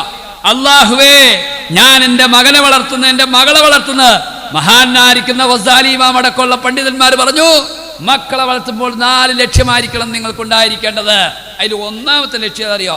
അള്ളാഹു, ഞാൻ എൻ്റെ പിള്ളേനെ വളർത്തുന്നത് പടച്ചവനെ നിന്റെ ദീനിന് വേണ്ടിയാണ്, നിന്റെ ദീനിന്റെ വളർച്ചയ്ക്ക് വേണ്ടിയാണ്. അവൻ നാളെ ഒന്നാം തരം നല്ല ആലിമാകണം, നല്ല ഹാഫിളാകണം, നല്ല ഉസ്താദാകണം, നല്ല മുദരിസാകണം, നല്ല മദ്രസ മുഅല്ലിമാകണം, നല്ല പള്ളിയിലെ സെക്രട്ടറി ആകണം, പ്രസിഡന്റ് ആകണം, ഈ ഉമ്മത്തിന് കൊടിപിടിക്കുന്ന ആളാകണം. അല്ലാഹു, എൻ്റെ മക്കളെ കൊണ്ട് നിന്റെ ദീനിന് എന്തെങ്കിലും ഗുണം ഉണ്ടാവണം, അതിനുവേണ്ടി ആ നിയ്യത്ത് വെച്ച് മക്കളെ വളർത്തണം. അപ്പം എന്താ ഗുണം? ആ കൊച്ചിനെ അംഗൻവാടിയിൽ വിട്ടാ ഗുണം, സ്കൂളിൽ വിട്ടാ ഗുണം, അതൊക്കെ അള്ളാഹ് ഇബാദത്തായിട്ട് രേഖപ്പെടുത്തും. ഇപ്പം തന്നെ ആ നിയ്യത്ത് അങ്ങോട്ട് വെച്ചോ, പടച്ചവനെ ഞാൻ എൻ്റെ കൊച്ചുങ്ങളെ വളർത്തണം, എൻ്റെ വ്യക്തിപരമായ ആവശ്യത്തെക്കാൾ ഉപരി അള്ളാഹുവിൻ്റെ ദീനിന് വളർച്ച കിട്ടണം. അങ്ങനെ നിയ്യത്ത് വെച്ചിട്ട് മക്കളെ വളർത്തിയാൽ, ആ കൊച്ചിനെ കക്കൂസിക്കോട്ട് നിങ്ങൾ കഴിയിച്ചു കൊടുത്താൽ അത് ഇബാദത്താണ്. ആ കൊച്ചിനെ അംഗൻവാടി വിട്ടാൽ അത് ഇബാദത്താണ്. ആ പിള്ളേനെ ആശുപത്രി കൊണ്ടായത് ഇബാദത്താണ്. ആ പിള്ളേരുടെ നഖം വെട്ടിക്കൊടുത്താൽ അത് ഇബാദത്താണ്. ആ പിള്ളേക്ക് ആശുപത്രി കൊണ്ട് എന്ത് ചെയ്തോ അതൊക്കെ അല്ല ഇബാദത്തായിട്ട് രേഖപ്പെടുത്തും. കാരണം മക്കളെ വളർത്തുന്നത് എന്തിനു വേണ്ടിയാ? അവൻ നല്ല ആലിമാകണം, ഹാഫിളാകണം, സെക്രട്ടറി ആകണം, പ്രസിഡന്റ്. പഠിച്ചവനെ, നിന്റെ ദീനി നിന്റെ മക്കളെ കൊണ്ട് ഉപകാരം കിട്ടണം. ആ നെയ്യത്തിൽ മക്കളെ വളർത്തിക്കോ, നിങ്ങൾക്ക് ഡബിൾ സ്വർഗ. ചെറിയ കാര്യമല്ല മക്കളെ വളർത്താൻ, ദീനനുസരിച്ച് വളർത്താൻ ചെറിയ കാര്യമല്ല സഹോദരിമാരെ. അപ്പം മക്കളെ വളർത്തുന്ന ഒന്നാമത്തെ ലക്ഷ്യം എന്നറിയോ? എന്താ ഒന്നാമത്തെ ലക്ഷ്യം? ദീനിന് ഉപകാരം കിട്ടും. രണ്ടാമത് മക്കളെ വളർത്തുന്നത് എന്തിനു വേണ്ടിയാണെന്നറിയോ? വയസ്സാം കാലത്തൊരു ഗുണം കിട്ടണം. വയസ്സാം കാലത്ത് ഉമ്മാന്നൊന്ന് വിളിക്കണം, ബാപ്പാന്നൊന്ന് വിളിക്കണം, ബാപ്പാടെ പുറം മാന്തി കൊടുക്കണം, ഉമ്മാടെ നഖം വെട്ടി കൊടുക്കണം, ഉമ്മാനെ ആശുപത്രി കൊണ്ടുപോകണം, ഉമ്മാനെ ഉമ്മാന്നൊന്ന് വിളിക്കണം. ഇല്ലേ? ആർക്കപ്പം ഉമ്മാനെയും ബാപ്പാനെയും വേണ്ടേ? നിങ്ങളുടെയൊക്കെ ഇരുത്തം കണ്ടപ്പോൾ മഞ്ചിലേക്കേറ്റി ഇരുത്തി ആട്ടൂന്ന് നിങ്ങളുടെയൊക്കെ തോന്നല് ഓലക്കെ കൊണ്ട് കൊല്ലാതിരുന്നാൽ കൊള്ളാം. അതേ അവസ്ഥയിലൊക്കെ മക്കൾ വളർന്നു. തന്നെ വർക്കല എടവ എന്ന് പറഞ്ഞ സ്ഥലമുണ്ട്, എടവ. അവിടെ ഉമ്മ രാവിലെ സുബഹിക്ക് എഴുന്നേപ്പോൾ കട്ടൻ ചായം തിളപ്പിച്ച് മൂടി വെച്ചിട്ട് ഉമ്മ നിൽക്കിരിക്കാൻ കരുത്. പുള്ള എഴുന്നേറ്റ് വന്നു കഴിഞ്ഞപ്പോൾ മറ്റേൻ്റെ കിറുക്കിലാണ്, ഈ MDMA കഴിച്ചിട്ട് കിടക്കണേ. പുള്ള എഴുന്നേറ്റ് വന്നപ്പോൾ ഇരുമ്പ് പൊടി എടുത്ത് ഉമ്മാടെ തല സുജൂദിൽ വെച്ച് 10ഉം 14ഉം കഷ്ടമാക്കി വെട്ടിപ്പിടിച്ചു. ഒന്നാന്തരം കാക്കാമാരുടെ പിള്ളേരാ. ഇപ്പം ആർക്കും ഉമ്മാനെ വേണ്ട. വയസ്സാം കാലമായി കഴിഞ്ഞാൽ ഉമ്മാനെ വേണ്ട, വാപ്പാനെ വേണ്ട. അനിയൻ പറയും, എടാ നീ കൊണ്ടുപോയി നോക്കടാ, നിനക്കല്ലടാ ടൗണിൽ വാപ്പ 2-3 കടമുറി എഴുതി തന്നെ. മറ്റവനോട് നിനക്കല്ലടാ കൂടുതൽ റബ്ബർ തോട്ടം കിട്ടിയത് നീ നോക്കടാ. ഉമ്മാനെ വാപ്പാനെ ഇപ്പം പന്ത് കെട്ടുമ്പോൾ ഇട്ട് തട്ടും. ഉമ്മാനെ വാപ്പാനെ ആർക്കും വേണ്ടാവേ, ഒരാവശ്യമില്ല. സാധനം ഈ വയസ്സൊക്കെ ആക്രിക്കടയിൽ എടുക്കുകയാണെങ്കിൽ അവിടെയെങ്കിലും കൊണ്ടു കൊടുക്കുന്നു, അവിടെ എടുക്കൂല. ആർക്കാ ഇപ്പം ഉമ്മാനെ വാപ്പാനെ വേണ്ടേ? കാഞ്ഞിരപ്പള്ളി എന്ന് പറഞ്ഞ സ്ഥലമുണ്ട്, കാഞ്ഞിരപ്പള്ളി. ഇഷ്ടം പോലെ സമ്പത്തുള്ള വലിയൊരു മുതലാളി. ആ വാപ്പ ചെറുപ്പത്തിൽ മരിച്ചുപോയി. ഉമ്മാനെ വയസ്സാങ്കാലായപ്പോൾ ഈ ഉമ്മാർ 3 പേരും കൂടി തീരുമാനിച്ചു നമുക്ക് ഉമ്മാനെ വൃദ്ധസ്ഥാനത്തിൽ കൊണ്ടേയാക്കാൻ തീരുമാനിച്ചു. ഇപ്പോൾ ഉമ്മ പറഞ്ഞു, മരിച്ചാലും വേണ്ടില്ല, ഞാൻ വൃദ്ധസ്ഥാനത്തിലേക്ക് പോകില്ല, ഞാൻ ഇവിടെ കിടന്നാൽ മരിക്കോളൂ. അവസാനം ഒച്ചപ്പാടായി, ബഹളായി, തമ്മിത്തല്ലായി, വഴക്കായി. ഞാൻ പറയുമ്പോൾ ഈ തള്ളയുടെ കയ്യിലെ കുഴപ്പം. ഈ ഉണ്ടായപ്പോൾ തന്നെ ഒക്കത്തിനെ കൊങ്ങയെ പിടിച്ച് ഞെക്കിയിട്ട് ആ കക്കൂസുള്ളിലേക്ക് എടുത്തിട്ടായിരുന്നു ഈ തള്ള വളർത്താൻ പോയത് അടങ്ങാറായി. അല്ലെങ്കിൽ ആ വയറങ്ങോട്ട് ആ പ്ലഗിലേക്ക് കുത്തിയിട്ടുണ്ടല്ലോ, ഒക്കത്തിൻ്റെ വലയൊക്കെ ഷൂന്ന് കേൾക്കും. 3 കൂടി ഒറ്റ ഇടയ്ക്ക് തീർന്നോണ്ടേ ഇച്ചിരി പവർ കൂട്ടി ഞാൻ കൊടുത്താങ്ങിയത് കേൾക്കും. ഞാൻ പറയുമ്പോൾ തള്ളയുടെ കയ്യിലാണ് തെറ്റ്. എന്താ ഉള്ള അവിടെ ഒച്ചയാക്കണേ? അങ്ങനെ അവസാനവുമാർ കോംപ്രമൈസ് വെച്ചു. എന്നാ കോംപ്രമൈസ് വെച്ചേ?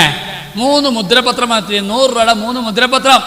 അങ്ങനെ 100 രൂപയുടെ 3 മുദ്രപത്രവും മേടിച്ച് ഉമ്മാക്ക് വേണ്ടി ഒരു 4മതൊരു മുദ്രപത്രവും മേടിച്ച് ഉമ്മാരെല്ലാവരും അനീൻ്റെ വീട്ടിൽ കൂടി. എന്നാ ചെയ്യണം? ഇനി ഉമ്മാൻ എന്ത് ചെയ്യും? കൊല്ലാൻ പറ്റുമോ, തല്ലാൻ പറ്റുമോ, കൈത്തറക്കാൻ പറ്റുമോ, പോലീസ് വിടുവോ? അവസാനം ഒരു ഉസ്താദിൻ്റെ കെയർ ഓഫിൽ എന്ത് ചെയ്തു? മുദ്രപത്രത്തിൽ എന്നെ ഈ എഗ്രിമെൻ്റ് ചെയ്തു. എന്നാ എഗ്രിമെൻ്റ്? 30 ദിവസം ഒരാൾ നോക്കട്ടെ, അടുത്ത 30 ദിവസം ഒരാൾ നോക്കട്ടെ, അടുത്ത 30 ദിവസം ഒരാൾ നോക്കട്ടെ. അപ്പോൾ കുറച്ച് സമാനായി. ഉമ്മ 30 ദിവസം ഓരോ വീട്ടിലേക്ക് പോയിക്കോളൂല. അങ്ങനെ കോംപ്രമൈസ് ഒക്കെ എഴുതി 4 പേരും ഒപ്പിട്ടു. ഉമ്മ മൂത്ത ചെറുക്കൻ്റെ കൂടെ അങ്ങോട്ട് പോയി, മൂത്ത മോൻ്റെ കൂടെ പോയി. അവിടെ നിന്ന് കഴിഞ്ഞ് 30 ദിവസം തികഞ്ഞ് അടുത്ത മോൻ്റെ വീട്ടിലേക്ക് ചെന്നു. അടുത്ത മോൻ്റെ വീട്ടിലേക്ക് 30 ചെന്നപ്പോൾ വിഷയം വീണ്ടും രൂക്ഷമായി. എന്നാ ഈ പൊട്ടന്മാർ ഒരു കാര്യം അതിൽ എഴുതാൻ മറന്നുപോയി. ചില ഇംഗ്ലീഷ് മാസം 31 പറഞ്ഞൊരു ഡേറ്റ് കൂടുതൽ വരും. അന്ന് ഉമ്മാനെ ആര് നോക്കും? ഞങ്ങൾക്ക് 30 ദിവസം നോക്കാനുള്ള എഗ്രിമെൻ്റ് ഉള്ളൂ, 30ൻ്റെ അന്ന് ഉമ്മ ഇറങ്ങിക്കോ. ആരാ അതിൻ്റെ ഉമ്മ? നമ്മുടെ ഉമ്മ എന്നൊക്കെ പറഞ്ഞ ആരാ സഹോദരിമാരെ? ഉമ്മ എവിടാ കിടന്നുറങ്ങണേന്നറിയോ? ഉമ്മ കിടന്നുറങ്ങുന്നത് തൊട്ടിയുടെ അടിയില. എൻ്റെ പുള്ള ഉറക്കത്തിൽ എഴുന്നേറ്റ് മുലപ്പാലിന് വേണ്ടി കരഞ്ഞ് കരഞ്ഞ് കരഞ്ഞ് എൻ്റെ പുള്ള മൂത്രമൊഴിക്കുമ്പോൾ ആ മൂത്രം എൻ്റെ കണ്ണീ ചാടണം. ഞാൻ ഉറക്കത്തിൽ നനയ്ക്കണം, എൻ്റെ പുള്ളയ്ക്ക് മുല കൊടുക്കണം, എൻ്റെ പുള്ളയുടെ ജീവൻ രക്ഷിക്കണം. അതുപോലെയാണ് നമ്മുടെ തള്ളമാര് വളർത്തിയത്. അല്ലാഹു തആല അവരുടെ ആഖിറം വെളിച്ചമാക്കുമാറാകട്ടെ. ഉമ്മാക്കും പാപ്പാക്കും എന്തോരം ദ്വാർന്നാലും വയറിറിയില്ല. നബി പറഞ്ഞു, നിന്റെ ജീവിച്ചിരിക്കുന്നോ മരിക്കുന്നോ ആയ ഉമ്മാക്കും പാപ്പാക്കും നീ ദ്വാർന്നാൽ നിന്റെ 5 അയൽവക്കത്തേക്ക് പോലും ദാരിദ്ര്യം എടുക്കുകയില്ല എന്ന് ലോകത്തിന്റെ ഹബീബ് ആദരവായ റസൂലുള്ളാഹി സ്വല്ലല്ലാഹു അലൈഹി വസല്ലം. ഉമ്മാക്കും പാപ്പാക്കും ദ്വാർക്കലും മുടക്കിയോ അവൻ്റെ വീട്ടിൽ ദാരിദ്ര്യം ആറ്റൊഴിയൂല. മക്കള് സ്വാലിയാവണമെങ്കിലേ ഭാര്യയും ഭർത്താവിൻ്റെ ബന്ധം റെഡിയാവണം. അവർ ഒന്നിച്ച് തഹജ്ജുദിന് എണീക്കണം, ദ്വാരക്കണം. പടച്ചവനെ ഞങ്ങൾക്ക് എന്തെങ്കിലും മക്കളെ നീ വളച്ച് കളയല്ലേ അല്ലാ. കാബത്തിന്റെ ചോട്ടിൽ വെച്ച് ഒരാൾ ദ്വാരക്കുന്നതായിട്ട് ഇപ്പം അടുത്തൊരു പ്രസംഗത്തിൽ ഞാൻ കേട്ടു. എൻ്റെ മോൻ മരിച്ചു കിട്ടിയാൽ മതി എന്ന്. കണ്ണീര് കൊണ്ട് സങ്കടം കൊണ്ട്. എൻ്റെ പ്രിയപ്പെട്ട സഹോദരിമാരെ സഹോദരന്മാരെ, അതുകൊണ്ട് മക്കളെ വളർത്തുന്ന രണ്ടാമത്തെ ലക്ഷ്യം എന്നറിയോ? വയസ്സാം കാലത്തൊരു ഗുണം കിട്ടണം. മൂന്നാമത് മക്കളെ ആരാ? നിൻ്റെ ഉമ്മ. നിങ്ങൾക്കറിയാം, നമ്മളെ ഈ കയ്യിൽ തല്ലുമ്പോൾ ഇടിക്കുമ്പോൾ കുത്തുമ്പോൾ എന്തോരം വേദന വരണ്ടെന്ന് അളക്കണ ഒരു ഉപകരണമുണ്ട്. അതിന് മെഡിക്കൽ സയൻസിൽ ഞങ്ങൾ പറയുന്ന പേര് ഡെല്ല് എന്നാണ്. ഒരാൾക്ക് താങ്ങാൻ കഴിയാവുന്ന പരമാവധി വേദന 45 ഡെൽ യൂണിറ്റ് വേദനയാണ്. 46 ഡെൽ യൂണിറ്റ് വേദന വന്നു കഴിഞ്ഞാൽ അയാൾ മരിച്ചു പോകും, ചത്തുപോകും. ഒരു മനുഷ്യൻ്റെ ശരീരത്തിൽ വരുന്ന വേദന അളക്കാൻ വേണ്ടി മെഡിക്കൽ സയൻസ് ഉപയോഗിക്കുന്ന ഉപകരണമാണ് ഡെല്ല്. അതിൻ്റെ യൂണിറ്റിൻ്റെ പേരും ഡെല്ലെന്നാണ്. ഇപ്പം എല്ലാത്തിനും മെഷീനാണല്ലോ അല്ലേ? പൊടിക്കാൻ മെഷീൻ, മിറ്റടിക്കാൻ മെഷീൻ, എല്ലാത്തിനും മെഷീൻ. അപ്പോൾ പെണ്ണുങ്ങൾക്കൊരു പണിയില്ല. TV, ഇൻസ്റ്റ, വാട്സപ്പ്, യൂട്യൂബ്, ഫേസ്ബുക്കൊക്കെ നോക്കിയിരുന്ന് കടയിലേക്ക് ഇന്ന് വൈകുന്നേരം ആകുമ്പോൾ ഓർഡർ കെട്ടിയെന്ന് പറഞ്ഞ് ഓർഡർ മേടിച്ചുകൊണ്ട് ഷാപ്പാട് അടിക്കുക, വാട്സപ്പ്, യൂട്യൂബ് നോക്കുക. ഇപ്പോൾ ഒന്നിനും മെഷീൻ വേണ്ട. ഇപ്പോൾ ഈ അടുത്തുള്ള പേപ്പറിൽ കണ്ടു മുറുക്കണേന് വരെ മെഷീനായിരിക്കും. വെറ്റിലേം പോലെയും ചുണ്ണാമ്പൊക്കെ അതിലേക്ക് ഇട്ട് കൊടുത്താൽ മെഷീൻ ചവച്ചോളം, നമ്മൾ തുപ്പിയാൽ മാത്രം മതി, ഒരു അധ്വാനമില്ല. അതിന് വരെ മെഷീനാണ്. വീടി വലിക്കുന്നതിന് മെഷീൻ, മുറുക്കണേന് മെഷീൻ, എന്തെല്ലാം മെഷീനാ സഹോദരിമാരെ, ചെറിയ കാര്യമല്ല. അപ്പോ മനുഷ്യന്റെ വേദന അളക്കുന്നു പറഞ്ഞാൽ ഡെല്ല്. 45 ഡെൽ യൂണിറ്റ് വേദനയാണ് നിന്റെ ശരീരത്തിൽ വരാവുള്ളൂ. 46 ഡെൽ യൂണിറ്റ് വേദന നിന്റെ ശരീരത്തിൽ വന്നാൽ നീ മരിച്ചു പോകും. ആരാ നിന്റെ തള്ള? ആരാടോ നിന്റെ ഉമ്മ? നിന്റെ ഉമ്മ നിന്നെ പ്രസവിക്കുമ്പോ 57 ഡെൽ യൂണിറ്റ് വേദന സഹിച്ചിട്ടാണ് നിന്റെ തള്ള നിന്നെ പ്രസവിക്കുന്നത്. 57 ഡെൽ യൂണിറ്റ് വേദന എന്ന് പറഞ്ഞാൽ ഒരു മനുഷ്യന്റെ 206 ചില്ലാനം അസ്ഥികൾ ഒരേ സമയം ഒടിഞ്ഞു നുറുങ്ങുന്ന വേദനയ്ക്കാണ് 57 ഡെൽ യൂണിറ്റ് വേദന എന്ന് പറയുന്നത്. അള്ളാഹുവിന്റെ കാവലുള്ളത് കൊണ്ട് മാത്രമാണ് നമ്മുടെ ഉമ്മമാർ മരിച്ചു പോകാതിരുന്നത്. അള്ളാഹു തആല അവരുടെ ആഖിറം വെളിച്ചമാക്കുമാറാകട്ടെ. ഉമ്മാക്കും പാപ്പാക്കും എപ്പോഴും ദ്വാരുന്ന സഹോദരന്മാരെ, ദാരിദ്ര്യം നമ്മുടെ വീട്ടിൽ വരൂല. പിന്നെ നബി സല്ലല്ലാഹു അലൈഹി വസല്ലം തങ്ങൾ പറഞ്ഞു, മാതാപിതാക്കൾക്കുള്ള ദുആ തംനഉൽ ഫഖ്റ, അത് ദാരിദ്ര്യത്തെ തടുക്കുക തന്നെ ചെയ്യും. മരിച്ചുപോയ ഉമ്മായും അപ്പായി ആയിക്കോട്ടെ, ജീവിച്ചിരിക്കുന്ന ഉമ്മായും അപ്പായി ആയിക്കോട്ടെ. അപ്പം മക്കളെ വളർത്തുന്ന രണ്ടാമത്തെ ലക്ഷ്യം എന്താണ്? വയസ്സാം കാലത്തൊരു തണുപ്പ് കിട്ടണം. നിങ്ങൾക്കറിയാം, 7 വർഷം മുമ്പ് നടന്ന അബുദാബിയിലെ പ്രമാദമായ കേസ്. അബുദാബി കോടതിയിൽ 110 വയസ്സുള്ള വാപ്പയെ 80 വയസ്സുള്ള മകൻ ഇങ്ങനെ പരിചരിച്ചുകൊണ്ടിരിക്കുകയാണ്. അയാളെ കക്കൂസിൽ പോയാൽ കഴിച്ചു കൊടുക്കും, ജുമഅയ്ക്ക് കാറിലേക്ക് എടുത്തുകൊണ്ടുപോയി ജുമഅയ്ക്ക് പള്ളിയിൽ കൊണ്ട് നിസ്കരിപ്പിച്ചു കൊണ്ടുവരും, നഖം വെട്ടിക്കൊടുക്കും, ആശുപത്രിയിൽ കൊണ്ടുപോകും, ആ വാപ്പയുടെ പുറം മാന്തി കൊടുക്കും. എല്ലാ നിലയ്ക്കും 110 വയസ്സുള്ള വാപ്പയെ 80 വയസ്സുള്ള മകൻ നോക്കി നോക്കി നോക്കി നോക്കി അവസാനം അനുജൻ കൊണ്ടുപോയിട്ട് അബുദാബി കോടതിയിൽ കേസ് കൊടുത്തു. എന്താ? എൻ്റെ വാപ്പയെ നോക്കിയത് ഇത്രയും നാളും എൻ്റെ ജ്യേഷ്ഠനാണ്, അതുകൊണ്ട് എൻ്റെ വാപ്പയെ എനിക്ക് വിട്ടുതരണം, എനിക്ക് സ്വർഗത്തിൽ കിടക്കണം. നബി ഞങ്ങൾ പറഞ്ഞു, തരിബത്തിയതാ, അവൻ നശിച്ചു പോകട്ടെടാ, നശിച്ചു പോകട്ടെ എന്ന് 3 തവണ ദുആ ചെയ്തപ്പോൾ സഹാബാക്കൾ ചോദിച്ചു, യാ റസൂലല്ലാഹ്, ഇങ്ങനെ മൂക്ക് മണ്ണിൽ കുത്തിപ്പോകട്ടെ, നശിച്ചു പോകട്ടെ എന്ന് ഇത്ര കടുപ്പത്തിൽ ദുആ ചെയ്യാൻ ആരെ പറ്റിയാ നബിയെ പറയുന്നത്? നബി പറഞ്ഞു, വയസ്സാം കാലത്ത് നിന്റെ ഉമ്മാനെ വാപ്പാനെയും കയ്യിൽ കിട്ടിയിട്ട് അതുകൊണ്ടെങ്കിലും നിനക്ക് സ്വർഗത്തിൽ കടക്കാൻ കഴിഞ്ഞില്ലെങ്കിൽ നാശമാണടാ നാശമെന്ന് ആദരവായ റസൂലുള്ളാഹി സ്വല്ലല്ലാഹു അലൈഹി വസല്ലം. വയസ്സാം കാലത്ത് ഉമ്മാനെയും വാപ്പാനെയും കയ്യിൽ കിട്ടിക്കഴിഞ്ഞാൽ അത് മതിയിടാവേ ഒരാൾക്ക് സ്വർഗത്തിൽ കിടക്കാൻ, ഇല്ലേ? നമ്മളൊക്കെ എന്നാ പറഞ്ഞ, എന്തോരം കാർന്നോമാർ ചത്തു പോണു, പടച്ചോനെ കാറ്റ് പോണു, ഇങ്ങേര് മാത്രം ചാവുമല്ല വായുവല്ല, ഇങ്ങേര് മാത്രമായി നീണ്ട കിടപ്പ് ഇങ്ങനെ കിടക്കുക. അങ്ങനെയല്ല ചിന്തിക്കുന്നത്. ഉമ്മായും വാപ്പായും മരിച്ചിട്ടെന്ന് ആഗ്രഹിക്കരുത്. അവരുടെ ആ അടിവസ്ത്രം ഒന്ന് കഴുകിക്കൊടുക്കാൻ, അവർ കക്കൂസിൽ പോയാലൊന്ന് കഴുകിക്കൊടുക്കാൻ, അവരുടെ പുറം മാന്തിക്കൊടുക്കാൻ, അവരുടെ നഖം വെട്ടിക്കൊടുക്കാൻ, അവരുടെ മൂക്കിലെ അഴുക്കുകൾ എടുത്തു മാറ്റാൻ, അവരുടെ ശരീരത്തിലെ രോമങ്ങൾ പറിച്ചു കളയാൻ, അവരെ ഒന്ന് വൃത്തിയാക്കാൻ, അവരെ ഒന്ന് പരിചരിക്കാൻ നമുക്ക് ഭാഗ്യം കിട്ടിയാൽ ലോകത്തെ ഏറ്റവും വലിയ ഭാഗ്യം അത്. അതാ നബി പറഞ്ഞു, തരിപത്തിയതാ തരിപത്തിയതാ തരിപത്തിയതാ, നാശമാണടാ നാശം. വയസ്സാം കാലത്ത് ഉമ്മാനെയും വാപ്പാനെയും കിട്ടിയിട്ട് അതുകൊണ്ടെങ്കിലും നിനക്ക് സ്വർഗത്തിൽ കടക്കാൻ കഴിഞ്ഞില്ല, നാശമാണെന്ന് ആദരവായ റസൂലുള്ളാഹി സ്വല്ലല്ലാഹു അലൈഹി വസല്ലം. ഇപ്പൊ ഈ അനിയൻ കയറി ചെന്നിട്ട് അബുദാബി കോടതിയുടെ മുമ്പിൽ പറഞ്ഞു, ഇനി എനിക്ക് എൻ്റെ വാപ്പാനെ വിട്ടു തന്നെ, ഇത്ര നാൾ കാക്കായാ നോക്കിയത് ഞാൻ സമ്മതിച്ചു. അങ്ങനെ വാപ്പയോട് കോടതി ചോദിക്കുകയാണ്, അല്ല ഇനി നിങ്ങൾ അനിയന്റെ കൂടെ പോവോ, ജ്യേഷ്ഠന്റെ കൂടെ, മൂത്ത മകന്റെ കൂടെ പോകണോ, ഇളമകന്റെ കൂടെ? വാപ്പ പറഞ്ഞു, കോടതി എന്ത് വെച്ചാലും ഞാൻ സ്വീകരിക്കാൻ തയ്യാറാണ്.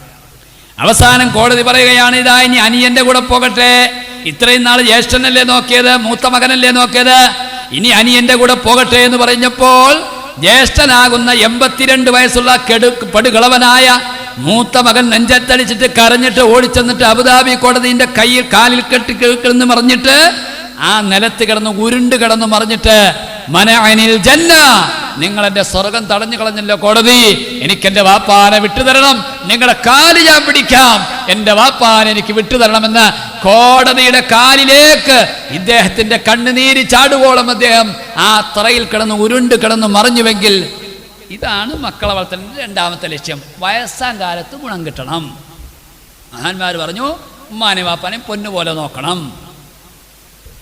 മക്കളെ വളർത്തലിന്റെ രണ്ടാമത്തെ ലക്ഷ്യം അതാ. മൂന്നാമത് എന്തിനാ ഗുണം കിട്ടണമെന്നറിയോ, എന്തിനാ വളർത്താനറിയോ? 6 അടി മണ്ണിന്റെ കീഴിൽ നമ്മളെ മയ്യത്തങ്ങ് കൊണ്ടുവെക്കുമ്പോ, വെള്ളിയാഴ്ചയാണെങ്കിലും ജുമഅയ്ക്ക് പള്ളിയിൽ കയറി വരുമ്പോ ആ നിസ്കാരം കഴിഞ്ഞിട്ട് വെയിലത്തേക്ക് ഇറങ്ങി നിന്നിട്ട്, ഈ കിടക്കുന്ന എൻ്റെ ഉമ്മയാണല്ലോ, അസ്സലാമു അലൈക യാ അബീ, അസ്സലാമു അലൈക യാ ഉമ്മി, എൻ്റെ ഉമ്മ നിങ്ങളെ ഖബറല്ല വെളിച്ചാക്കി തരട്ടെ, എൻ്റെ വാപ്പ നിങ്ങളെ ഖബറല്ല സ്വർഗ്ഗമാക്കി തരട്ടെ, ഒരു സലാം പറയാൻ നമ്മുടെ മക്കളെ കിട്ടുമോ സഹോദരന്മാരെ? എന്നെ അപ്പളാ പിള്ളേർ പള്ളിയിൽ വന്നെ ഉസ്താദിൻ്റെ മലയാള പ്രസവം കഴിഞ്ഞു, അറബി പ്രസവം കഴിഞ്ഞു, ഒത്തുബയും കഴിഞ്ഞപ്പോണ്ട് ഓടിക്കതച്ച അവിടെ നിന്ന് 2 വീലറിൽ വന്നെ വച്ചിട്ട് അവിടെ കൊണ്ട് ചാരി വെച്ചിട്ട് പെട്ടെന്നൊരു ഒതു ഉണ്ടാക്കും. നിസ്കാരം ഹലാലാക്കാൻ വേണ്ടി ഒതു കൊടുക്കുന്ന പറയണ്ടേ, അങ്ങനെ പറയാമെന്ന് പറയല്ല, നിസ്കാരം ഹലാക്കാക്കാൻ വേണ്ടി ഞാൻ ഒതു കൊടുക്കുന്നു എന്നൊക്കെ പറഞ്ഞിട്ട് ഒരു പറച്ചിൽ അങ്ങോട്ട് പറഞ്ഞിട്ട് ഒരു സലാം പള്ളി പകുതി എണ്ണത്തിൽ ഒതുവും ഇല്ല. പണ്ടൊരാൾ ഞങ്ങളുടെ നാട്ടിൽ നിസ്കരിക്കാൻ വന്നു കഴിഞ്ഞപ്പോൾ ഒന്ന് ജുമയുടെ അവസാനത്തെ അത്തയ്യാത്തിലിരിക്കുക, അയാൾ ഓടിക്കയറി ഒന്ന് കൈ കെട്ടി നിസ്കാരമൊക്കെ കെട്ടി കഴിഞ്ഞിട്ട് വെളിയിലേക്ക് വരിക, പടച്ചോനെ ഇത്ര നേരത്തെ വന്നുകൊണ്ട് നിസ്കാരമെങ്കിലും കിട്ടി, ഒതു കൊടുക്കാൻ നിന്നെങ്കിൽ അതും കൂടി കിട്ടൂലായിരുന്നു, കാരണം എന്താ ഒതു കൊടുത്തിരിക്കുന്ന നിസ്കാരം ശരിയാവുന്ന ഈ പഹേൻ്റെ ഓർമ്മ. അങ്ങനെ നിസ്കാരം ഹലാലാക്കാൻ വേണ്ടി ഞാൻ ഒതു കൊടുക്കുന്നു എന്നൊക്കെ പറഞ്ഞ് ഉടനെ തന്നെ 2 റക്അത്ത് നിസ്കരിച്ച് ഒരു സലാം പള്ളിയിൽ വിട്ടും അടുത്ത സലാം റോട്ടിൽ വിട്ടും എന്നിട്ട് ഇറങ്ങി ഓടുക. ആ ഉമ്മാടെ കബർ അവിടെ കിടപ്പുണ്ട്, ഒരു സലാം പറയാൻ. ബുഖാരി റിപ്പോർട്ട് ചെയ്യുന്ന ഹദീസ്, മുത്തഫഖ് അലൈഹി ഹദീസിൽ കാണാം, നിന്റെ ബീജത്തിലുണ്ടായ നിന്റെ ഗർഭത്തിലുണ്ടായ മക്കൾ നിന്റെ കബറിങ്ങ വന്നൊരു ദുആ എന്നാൽ ഇസ്തിഗ്ഫാർ ചൊല്ലിയാൽ കംസാലിൽ ജിബാൽ, പർവ്വത കണക്ക് ഇബാദത്തായി ആശ്വാസമായി ആ ഉമ്മയുടെയും വാപ്പയുടെയും കബറിൽ തിരിച്ചു കിട്ടുമെന്ന് സയ്യിദുനാ റസൂലുള്ളാഹി സ്വല്ലല്ലാഹു അലൈഹി വസല്ലം. കണ്ടോ, മക്കളോട് പറയണം, മോനെ നിനക്ക് സമയമില്ല എന്നൊക്കെ എനിക്കറിയാം, എങ്കിലും ആഴ്ചയിലൊരിക്കൽ നീ ഉമ്മാടെ കബറിങ്ങ കയറി വന്നൂട്ടാ, വാപ്പാടെ കബറിങ്ങ കയറി വന്നു. ഇപ്പം 6 മാസം കഴിഞ്ഞാൽ ഉമ്മാടെ വാപ്പാടെ കബർ ഏതാന്ന് പോലും മക്കൾക്ക് തിരിച്ചറിയില്ല. ഇത്ര ആറ്റ് നോറ്റ് പ്രസവിച്ച് വളർത്തി വലുതാക്കി മീശം കീശിയാക്കി നമ്മൾ വെലുത്തി വിട്ടില്ലേ, ഒരു യാസിനാണ് നമ്മുടെ കബറിങ്ങ വരാൻ. ഒരു മഗ്‌രിബ് നിസ്കാരം കഴിഞ്ഞിട്ടോ ആ മഗ്‌രിബ് ഇശാന്റെ ഇടയിൽ ഉമ്മാടെ വാപ്പാടെയും കബറിങ്ങ വന്നൊരു യാസിന ഒരു ദുആ ഇറക്കാൻ പോട്ടെ, അത് വേണ്ട. വെള്ളിയാഴ്ച ജുമഅയ്ക്കാലും പള്ളിയിൽ വരുമല്ലോ, ആ ഒന്നു കൊടുക്കാൻ തൊട്ടപ്പുറവൻ്റെ ഉമ്മാടെ ഒപ്പുണ്ട്, ഒരു സലാം പറയാൻ. എന്തോരം നമ്മൾ ഉറക്കൊഴിച്ച സഹോദരന്മാരെ, എന്തോരം പാടുപെട്ട, എന്തോരം ആ ഓഫീസിൽ നമ്മൾ കയറിയിരിക്കും നാണം കെട്ടാ മക്കൾക്കൊരു അഡ്മിഷന് വേണ്ടി. എങ്കിൽ ആ ഉമ്മാടെ കവറിങ് ഒന്ന് വരാൻ. ഞങ്ങളുടെ നാട്ടിൽ ഈ ഉമ്മാടെ ആണ്ട് കിടക്കുക, ഒരു ദിവസം ശനിയാഴ്ചയാണ്, സെക്കൻഡ് സാറ്റർഡേക്ക് ഉമ്മാടെ ആണ്ട് കിടക്കണേ. അപ്പോൾ ഉസ്താദ്മാരോട് പറഞ്ഞു, മൗലൂദ് കഴിക്കാൻ വീട്ടിലേക്ക് വന്നിട്ടോ എന്ന് പറഞ്ഞു. എന്നടാ ഉള്ള ഇന്ന് വീട്ടിലെന്ന് വെച്ചാൽ ഉമ്മാടെ ആണ്ടാണ്. എങ്ങനെയാ ഇപ്പോൾ മൗലൂദ് കഴിക്കാൻ 11 മണിക്ക് തന്നെ ഇവിടെ ഫുൾ ടൈം മദർസയിലെ 12 മണിക്കല്ലേ മദർസ വിടുള്ളൂ, പിന്നെ എങ്ങനെയാ ഇപ്പോൾ മൗലൂദ് കഴിക്കുക ആ സമയത്ത് തന്നെ, നമുക്ക് ഇശായിഞ്ഞ് കഴിക്കാമെന്ന് പറഞ്ഞു. അങ്ങനെ ഇശാ നിസ്കാരം കഴിഞ്ഞ് ആണ്ട് കഴിക്കാൻ വേണ്ടി എല്ലാ ഉസ്താദ്മാരും വീട്ടിലേക്ക് വന്നു. അപ്പോൾ അതിന് മൂത്ത ഉസ്താദ് ഖത്തീബ് ഉസ്താദ് പറഞ്ഞു, എടാ ഉമ്മാടെ ആണ്ടല്ലടാ, ആ പള്ളിയിൽ പോയി യാസിനെ വന്നിട്ട് വാടാന്ന് പറഞ്ഞു, ഞങ്ങൾ മൗലൂദ് കഴിച്ചോളാന്ന് പറഞ്ഞു. അപ്പോൾ മൂത്ത ഉസ്താദ് പറഞ്ഞപ്പോൾ ഒന്നും എതിര് പറയാൻ പറ്റില്ലാത്തതുകൊണ്ട് നേരെ ഉമ്മാർ രണ്ടുപേരും കാറെടുത്തുകൊണ്ട് പള്ളിക്കാട്ടിലേക്ക് പോയി. മൂത്തോന് ഇച്ചിരി തണ്ണിയാണ്, അവനക്ക് തണ്ണിയില്ലെങ്കിൽ കാലിറക്കില്ല. അങ്ങനെ രണ്ടുപേരും പള്ളിക്കാട്ടിലേക്ക് എന്ന് ഇക്കാക്ക പറഞ്ഞു ദേ കിടക്കണേ ഉമ്മയുടെ കബറെന്ന് പറഞ്ഞു. ഞാൻ ഇവിടെ നിന്നാ യാസീനോളൂ. അപ്പോൾ അനിയൻ പറഞ്ഞു ഇക്കാക്ക എന്നെ ഭ്രാന്താണോ, ഒരു കൊല്ലമായ ഉമ്മ മരിച്ചിട്ട് ഉമ്മയുടെ കബർ ഈ കിടക്കണേ, ഞാനിവിടെ നിന്നാ യാസീനോളൂ. ഈ ഉമ്മാർ തമ്മിത്തല്ലായി. അവൻ പറഞ്ഞു ഞാനിവിടെ നിന്നാ യാസീനോളൂ, ഇവ പറഞ്ഞു ഞാനിവിടെ നിന്നാ യാസീനോളൂ. ആകെ തമ്മിത്തലായി. അപ്പം മൊല്ലാക്ക രണ്ടാമത്തെ തലേന്ന് പള്ളി പൂട്ടി ഇങ്ങനെ ഇറങ്ങി വരുക. അപ്പോൾ ജല്ലക്കകൾ നോക്കിപ്പോണ്ട് പള്ളിക്കാട്ടിൽ കിടന്നൊരു ഒച്ചയൊക്കെ ഉണ്ട്. ഇതെന്നെ ഉള്ള പള്ളിക്കാട്ടിൽ ഈ സമയത്ത് ഒച്ച. മൊല്ലാക്ക നേരെ അങ്ങോട്ട് ചെന്നു. എന്നടാ അവിടെ കിടന്ന് തർക്കമെന്ന് വെച്ചു.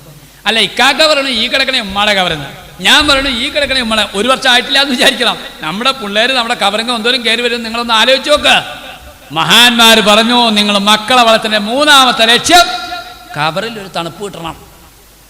അങ്ങനെ ഉമ്മാർ പറഞ്ഞു, ഇവൻ പറഞ്ഞു ഈ കിടക്കണേ ഉമ്മാടെ കവർ, അവൻ പറഞ്ഞു ആ കിടക്കണേ ഉമ്മളെ. അപ്പോൾ മൊല്ലാക്ക പറഞ്ഞു, മുക്കുറി പറഞ്ഞേ എടാ ഹമുക്ക് അത് രണ്ടും അല്ലാടാ ഉമ്മാടെ കവറ്, ദേ കിടക്കണേ ഉമ്മാടെ കവറ്. അങ്ങോട്ട് മാറി നിന്ന് മൊല്ലാക്കാക്ക് കവർ കിട്ടില്ല. കാരണം മൊല്ലാക്ക തലക്കിന് പൈസ മേടിച്ചേക്കറിയാ. മൊല്ലാക്കാക്ക് കൃത്യമായിട്ട് അറിയാം ഇന്നതാ ഉമ്മാടെ കവറെന്ന്. മൊല്ലാക്ക പറഞ്ഞു ദേ കിടക്കണേ ഉമ്മാടെ കവറ്, അങ്ങോട്ട് മാറി നിന്ന് യാസീൻ ആളാണ്. മഹാന്മാർ പറഞ്ഞു മക്കളെ വളർത്തലിൻ്റെ മൂന്നാമത്തെ ലക്ഷ്യം എന്ന് അറിയോ, ഖബറിലൊരു തണുപ്പ് കിട്ടണം.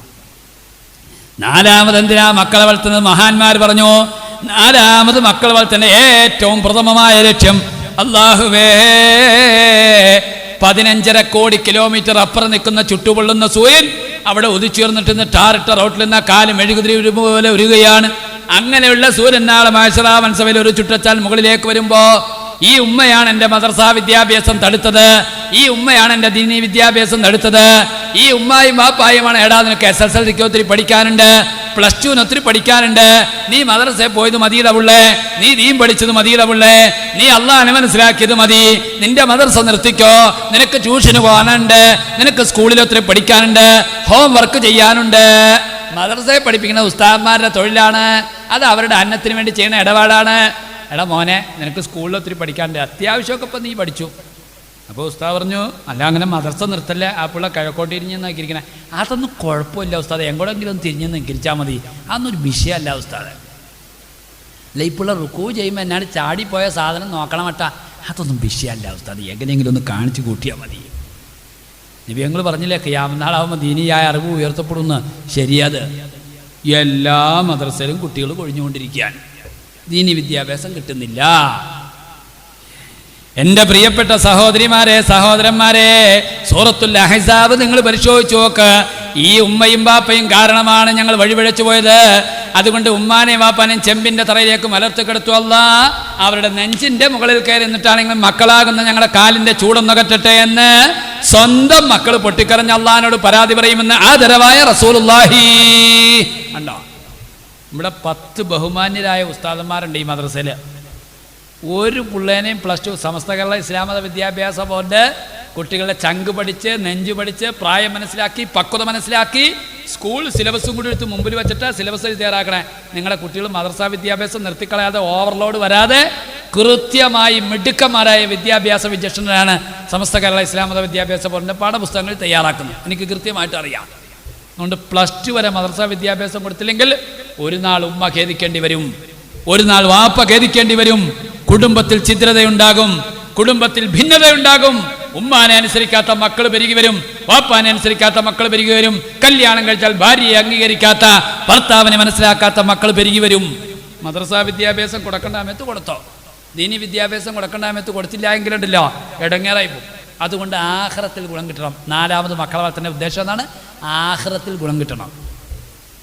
ആഖിറത്തിൽ ഗുണം കിട്ടണമെങ്കിൽ അല്ലാഹുവേ റബ്ബനാ ആതിഹിം ദുഅഫൈനി മിനൽ അദാബ്, എനിക്ക് വഴിവഴച്ചതിൻ്റെ പേരിൽ തരാമണ ശിക്ഷയാണ്, അതിൻ്റെ ഇരട്ടി ശിക്ഷ എൻ്റെ ഉമ്മാക്കും ബാപ്പാക്കും കൊടുക്കണമെന്ന് സ്വന്തം മക്കൾ അല്ലാഹുവിനോട് പരാതി പറയുമെന്ന് സൂറത്തുൽ അഹ്സാബ് സാക്ഷ്യപ്പെടുത്തുന്നുവെങ്കിൽ എൻ്റെ പ്രിയപ്പെട്ട സഹോദരിമാരെ, കുടുംബത്തിൽ ക്ഷീണമുണ്ടാകാതെ കുടുംബത്തിൽ പ്രശ്നങ്ങളുണ്ടാകാതെ മക്കൾ നല്ല വഴിക്ക് വന്നോ ദീനി വിദ്യാഭ്യാസം കൊടുക്കുന്നതാണ്. ഇവിടുത്തെ ഉസ്താദന്മാരൊക്കെ മിടുക്കന്മാരായ ഉസ്താദന്മാരാ, വർഷങ്ങളോളം തഴക്കവും വഴക്കമുള്ള ഉസ്താദന്മാരാ. എന്നാൽ അങ്ങനത്തെ ഉസ്താദന്മാരെ ഇപ്പം കിട്ടാനില്ല. അതല്ല ഇപ്പം ഇടങ്ങേറ്. എന്തോ ഇപ്പം ഇന്നാളിപ്പോൾ കോട്ടയം ജില്ലയിലെ ഒരു സ്ഥലത്ത് എന്നെ വിളിച്ചു പറഞ്ഞു ഒരു ഉസ്താദിനെ തരാമോ എന്ന് ചോദിച്ചു. ഞാൻ ഉസ്താദിനെ ഇവിടെ നിന്ന് പറഞ്ഞു വിട്ട് കഴിഞ്ഞപ്പോൾ അവിടെ ചെന്നപ്പോൾ ഉസ്താദിനോട് കമ്മിറ്റിക്കാർ ചോദിച്ചു എന്നാ ശമ്പളം ഉദ്ദേശിക്കുന്നത്? 25,000 രൂപ തന്നേക്കാൻ പറഞ്ഞു. 25,000 രൂപ ഉസ്താദന്മാർക്ക് ശമ്പളമോ? ഇതിന് നിങ്ങൾക്ക് വട്ടം വല്ലോണ്ട്? 25,000 ആണെങ്കിൽ ഞാൻ നിൽക്കണോളൂ എന്ന് പറഞ്ഞു. ഇപ്പോൾ സമസ്ത കേരളയും ദക്ഷിണ കേരളയും എല്ലാ വിദ്യാഭ്യാസ ബോർഡും കൂടി ഒരു സർവേ നടത്തുന്നുണ്ട്. 4,000 ഉസ്താദന്മാർ ഈ രാജ്യം വിട്ടുപോയി. എന്നാ കാരണം എന്നറിയോ? ജീവിതത്തിൻ്റെ രണ്ടറ്റം മുട്ടിക്കാൻ കഴിയണില്ല. അരിക്ക് വല്ലയിടത്തിനും വിലക്കുറവുണ്ടോ? വെളുത്തുള്ളിക്ക് രൂപ 375 അല്ലേ? പോത്തിറച്ചി രൂപ 170. 70 എവിടെ? 170 അരക്കിലോയേ? അരക്കിലോ 1 കിലോക്ക് 350 എന്നുള്ളത് ആർക്കറിയില്ല. വേണത് 4000 ഉസ്താദന്മാർ രാജ്യം വിട്ടുപോയി, ഗൾഫിലാ. നല്ല ഖുർആൻ പഠിപ്പിക്കേണ്ട, ദീൻ പഠിപ്പിക്കേണ്ട, മയ്യത്തിന്റെ ദുആ പഠിപ്പിക്കേണ്ട, അള്ളാഹുവിൻ്റെ ദീൻ പഠിപ്പിക്കേണ്ട ഉസ്താദ് ഇല്ല. നല്ല മൊയ്ലാക്കന്മാരെ കിട്ടാനില്ല, ഒക്കെ ഗൾഫിലേക്ക് പറന്നുപോയി. അപ്പോൾ ഉള്ള അധ്യാപകരെ നമ്മൾ മുതലാക്കിയെടുക്കുക എന്നുള്ളതാണ് പിന്നെ അവിടുത്തെ ബുദ്ധി. അൽഹംദുലില്ലാ നമ്മുടെ ഈ മഹലിൻ്റെ കീഴിൽ 10-12 ഉസ്താദന്മാരുണ്ട്. അള്ളാഹു തആല അവർക്ക് ദീർഘായുസ്സും ആഫിയത്തൊക്കെ നൽകി അനുഗ്രഹിക്കുമാറാകട്ടെ. മക്കളെ ദീനി വിദ്യാഭ്യാസം കൊടുക്കുന്നില്ല, അവരുടെ പങ്ക് ചെറുതല്ല സഹോദരന്മാരെ. അപ്പോൾ ഞാൻ പറഞ്ഞു വന്നത്, മക്കളെ വളർത്തുന്ന മഹാന്മാർ പറഞ്ഞു 4 അടിസ്ഥാനപരമായ ലക്ഷ്യങ്ങളാണ്.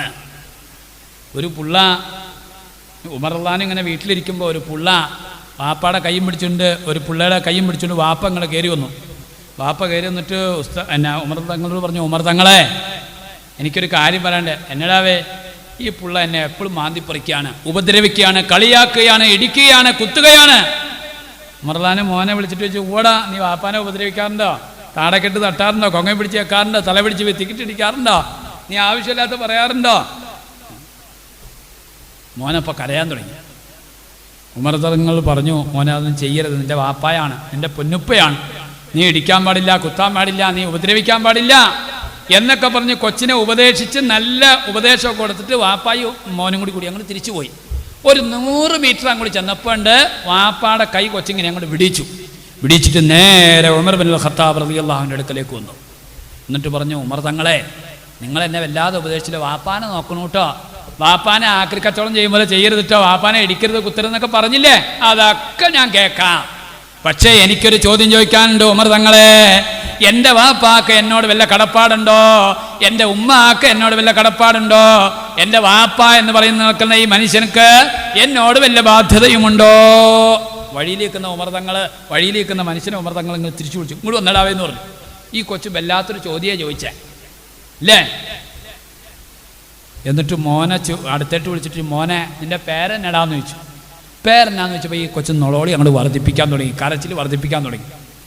നീ കരയില്ല മോനെ, നിൻ്റെ ഉമ്മ ആരടാന്ന് ചോദിച്ചു. ഉമ്മ ആരാന്ന് ചോദിച്ചപ്പോൾ വീണ്ടും തുടങ്ങി ആ പിള്ളക്ക് കരച്ചില്.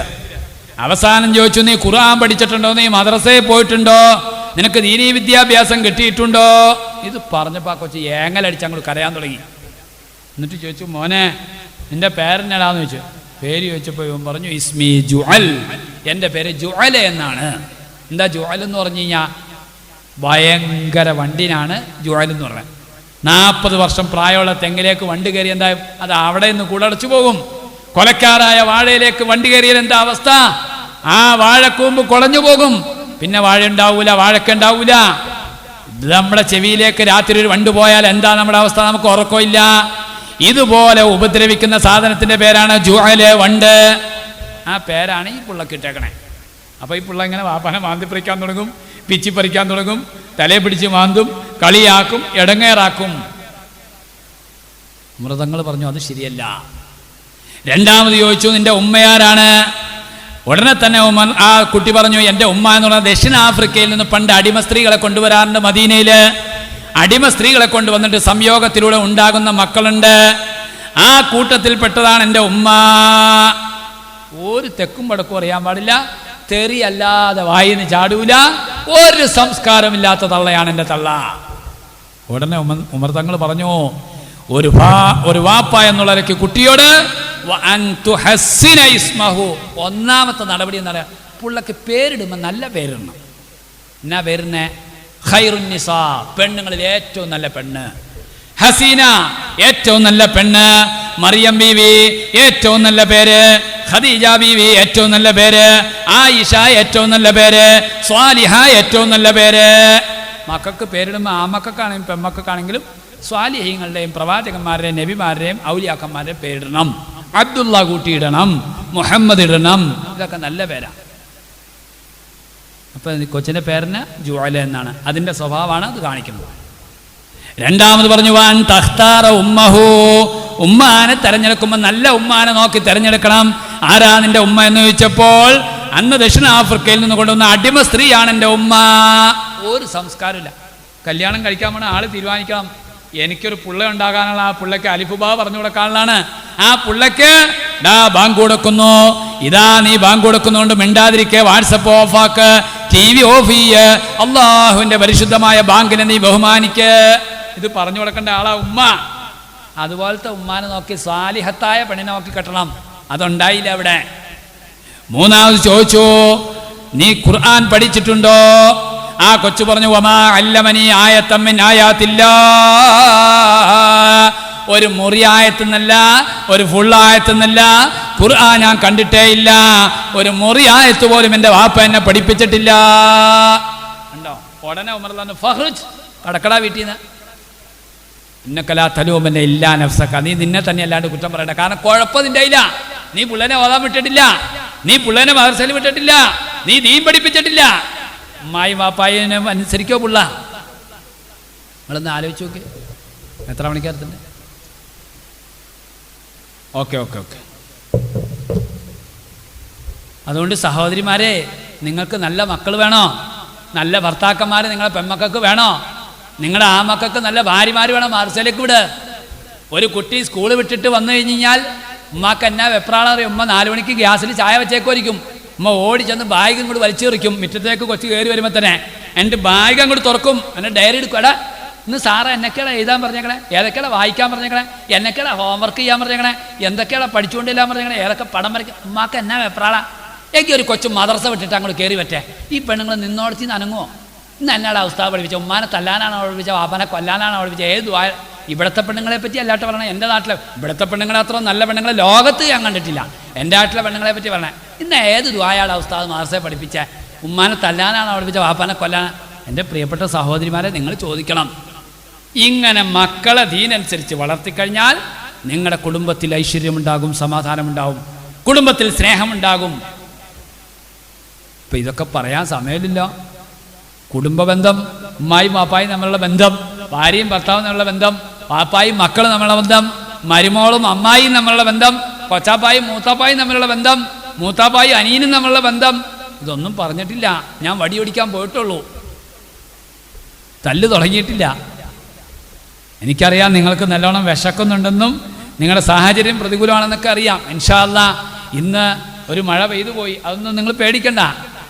അതൊക്കെ അള്ളാഹുവിൻ്റെ റഹ്മത്തും അള്ളാഹുവിൻ്റെ കലാകദറുമാണ്. അതങ്ങനെ നടക്കും ഇൻഷാ അല്ലാഹ്. വേറൊരു സാഹചര്യത്തിൽ വിശദമായി സംസാരിക്കാമെന്ന് വാക്ക് തരികയാണ്. ഇവർക്ക് ഭക്ഷണമില്ലേ? എല്ലാവർക്കും ഭക്ഷണമുണ്ട്. അപ്പം അതുകൊണ്ട് സഹോദരിമാരെ, കുടുംബ ബന്ധത്തിൻ്റെ ABCD പോലും നമ്മൾ എത്തിയിട്ടില്ല. ഓരോന്നും സ്റ്റെപ്പ് ബൈ സ്റ്റെപ്പായിട്ട് ഇൻഷാ അല്ലാഹ് നമുക്ക് ചർച്ച ചെയ്യേണ്ടതുണ്ട്, പഠിക്കേണ്ടതുണ്ട്, പരിഹരിക്കേണ്ടതുണ്ട്. കാരണം ഈ ഉമ്മത്തിൻ്റെ മക്കൾ ഇന്ന് ധാരാളം പേര് ഡൈവോഴ്സിൻ്റെ വക്കിലാണ്. നിങ്ങൾ കണ്ടില്ലേ തൊടുപുഴയിൽ കഴിഞ്ഞ വർഷത്തിൻ്റെ മുമ്പത്തെ വർഷം ഞാൻ അറഫയിലിരിക്കുമ്പോൾ വല്യാപ്പ സ്വന്തം മകനെയും മരുമകളെയും 2 പിള്ളേരെയും വീടിൻ്റെ അകത്തിട്ട് പൂട്ടി. ഇന്നും ആ വീട് നിങ്ങൾക്ക് ചെന്ന് കാണാം. പൈപ്പ് മുഴുവൻ ഓഫ് ചെയ്തു, വാട്ടർ കണക്ഷൻ കട്ട് ചെയ്തു, മെയിൻ സ്വിച്ച് ഓഫ് ചെയ്തു, കറണ്ട് ഓഫ് ചെയ്തു. എന്നിട്ട് വാതിലിൻ്റെ അടിയിലൂടെ പെട്രോൾ അകത്തേക്ക് ചീറ്റിച്ചു, തീയിട്ടു. 4 മൃതദേഹങ്ങൾ, 4 മയ്യത്തുകൾ. സ്വന്തം മകൻ, മകൻ്റെ ഭാര്യ, 2 മക്കൾ പച്ചയ്ക്ക് വെന്തുരുകിയുള്ള മനുഷ്യൻ. ആ മനുഷ്യൻ ഇന്ന് ജയിലിലാണ്. 70 വയസ്സുമുണ്ട്. കഴിഞ്ഞ മുമ്പത്തെ വർഷം ഞാൻ ഹജ്ജിലെ അറഫയിൽ നിൽക്കുമ്പോഴാണ് തൊടുപുഴയിൽ ആൾക്കല്ല എന്ന് പറയുന്ന സ്ഥലത്ത്, ഇന്നും നിങ്ങൾക്കറിയാം, ആ വീട് കത്തി കരിമ്പലായി ഇങ്ങനെ നിൽക്കുന്നു. ഇപ്പോഴും കാണാം. സ്വന്തം മകനെയും മരുമകളെയും 2 കൊച്ചുങ്ങളെയും വീടിൻ്റെ അകത്തിട്ട് പൂട്ടിയിട്ട് വാട്ടർ കണക്ഷൻ കട്ട് ചെയ്തു. അതുപോലെ കക്കൂസിലേക്കുള്ള പൈപ്പിലെ വെള്ളം തീർത്തു വച്ചു. അതുപോലെ തന്നെ ബാത്റൂമിലെ വെള്ളം തീർത്തു വച്ചു. എല്ലാ നിലയിലുള്ള കറണ്ട് കണക്ഷനും കട്ട് ചെയ്തു, വാട്ടർ കണക്ഷൻ കട്ട് ചെയ്തു. രക്ഷപ്പെടാനുള്ള മുഴുവൻ പഴുതും അടച്ചിട്ട് വാതിലിൻ്റെ വെളിയിൽ നിന്ന് വാതിൽ പൂട്ടിയിട്ട് അകത്തേക്ക് പെട്രോൾ ഒഴിച്ച് വീട് മുഴുവനും കത്തിച്ച് 4 മയ്യത്തുകൾ സെക്കൻഡുകൾക്കകം അവിടെ ചാമ്പലായി തീർന്നു. ഒന്ന് ആലോചിച്ച് നോക്കേ. സ്വന്തം ബാപ്പയാണ് ചെയ്തത്. ഇന്നും നിങ്ങൾക്ക് തൊടുപുഴയിൽ ആൾക്കല്ല എന്ന് പറയുന്ന സ്ഥലത്ത് എന്നാൽ ആ വീട് ഇപ്പോഴും അതുപോലെ ഇപ്പുണ്ട്. 2 വർഷം കഴിഞ്ഞു. ഇതാണ് അത് മുസ്ലിമീങ്ങളാണ്. ഇതാണ് നമ്മുടെ കുടുംബത്തിൻ്റെ അവസ്ഥയെങ്കിൽ എൻ്റെ പ്രിയപ്പെട്ട സഹോദരിമാരെ, സഹോദരന്മാരെ, കുടുംബ ബന്ധം നന്നാക്കാനും മെച്ചപ്പെടുത്താനും നമ്മുടെ മനസ്സുകൾ ഒന്നാകാനും ധാരാളം നമ്മൾ പഠിക്കേണ്ടതുണ്ട്, മുന്നേറേണ്ടതുണ്ട്. അല്ലാഹു തആല സമാധാനമുള്ള സന്തോഷമുള്ള നല്ല കുടുംബജീവിതം നമുക്ക് നൽകി അനുഗ്രഹിക്കുമാറാകട്ടെ. അൽഹംദുലില്ലാഹ്, വളരെ സന്തോഷത്തോടു കൂടി പറയട്ടെ, പല മഹല്ലുകളിലും കുടുംബജീവിതം ഭദ്രമാക്കാൻ, അതുപോലെ പ്രീമാറ്റൽ കോഴ്സുകൾ, അതുപോലെ കുടുംബജീവിതത്തിലെ പ്രശ്നങ്ങൾ പരിഹരിക്കാനുള്ള സമിതികൾ, ഇങ്ങനെ പല നിലയിലുള്ള ചുവടൊരുക്കങ്ങളും മുന്നൊരുക്കങ്ങളും പല മഹല്ലുകളിലും ഉണ്ടാകുന്നു എന്നുള്ളത് വളരെയധികം ആശാവഹമാണ്. അൽഹംദുലില്ലാഹ്, ആ നിലയ്ക്ക് നമ്മുടെ ബുദ്ധിമാനായിരിക്കുന്ന ബഹുമാനപ്പെട്ട സഹൽ ഫൈസി ഉസ്താദും കമ്മിറ്റി മാനേജ്മെൻറ്റ് ഭാരവാഹികളൊക്കെ അത്തരണത്തിൽ ചിന്തിക്കുന്നത് നിങ്ങളുടെ മഹലിൻ്റെ ഉയർച്ചയുടെ വളർച്ചയുടെ ഒരു അടയാളമാണ് എന്ന് ഇത്തരണത്തിൽ ഓർമ്മിപ്പിച്ചുകൊണ്ട് അല്ലാഹു സുബ്ഹാനഹു വ തആല നാമേയും നമ്മളാക്കിയ നമ്മുടെ കാരണവന്മാരെയും, നമ്മുടെ മാതാപിതാക്കൾ, നമ്മുടെ ഉസ്താദുമാർ, നമ്മുടെ കൂട്ടുകുടുംബാദികൾ, നമ്മുടെ അയൽവാസികൾ, നമ്മുടെ ഗുണത്തിന് വേണ്ടി ഉപദേശം നിന്നവർ, നമ്മുടെ ഉയർച്ചയിൽ ആഗ്രഹിക്കുന്നവർ എല്ലാവരെയും അല്ലാഹു തആല സന്തോഷത്തോടു കൂടി കാലാകാലം ജന്നാത്തുൽ ഫിർദൗസിൽ ഒരുമിച്ച് കൂട്ടി അനുഗ്രഹിക്കുമാറാകട്ടെ.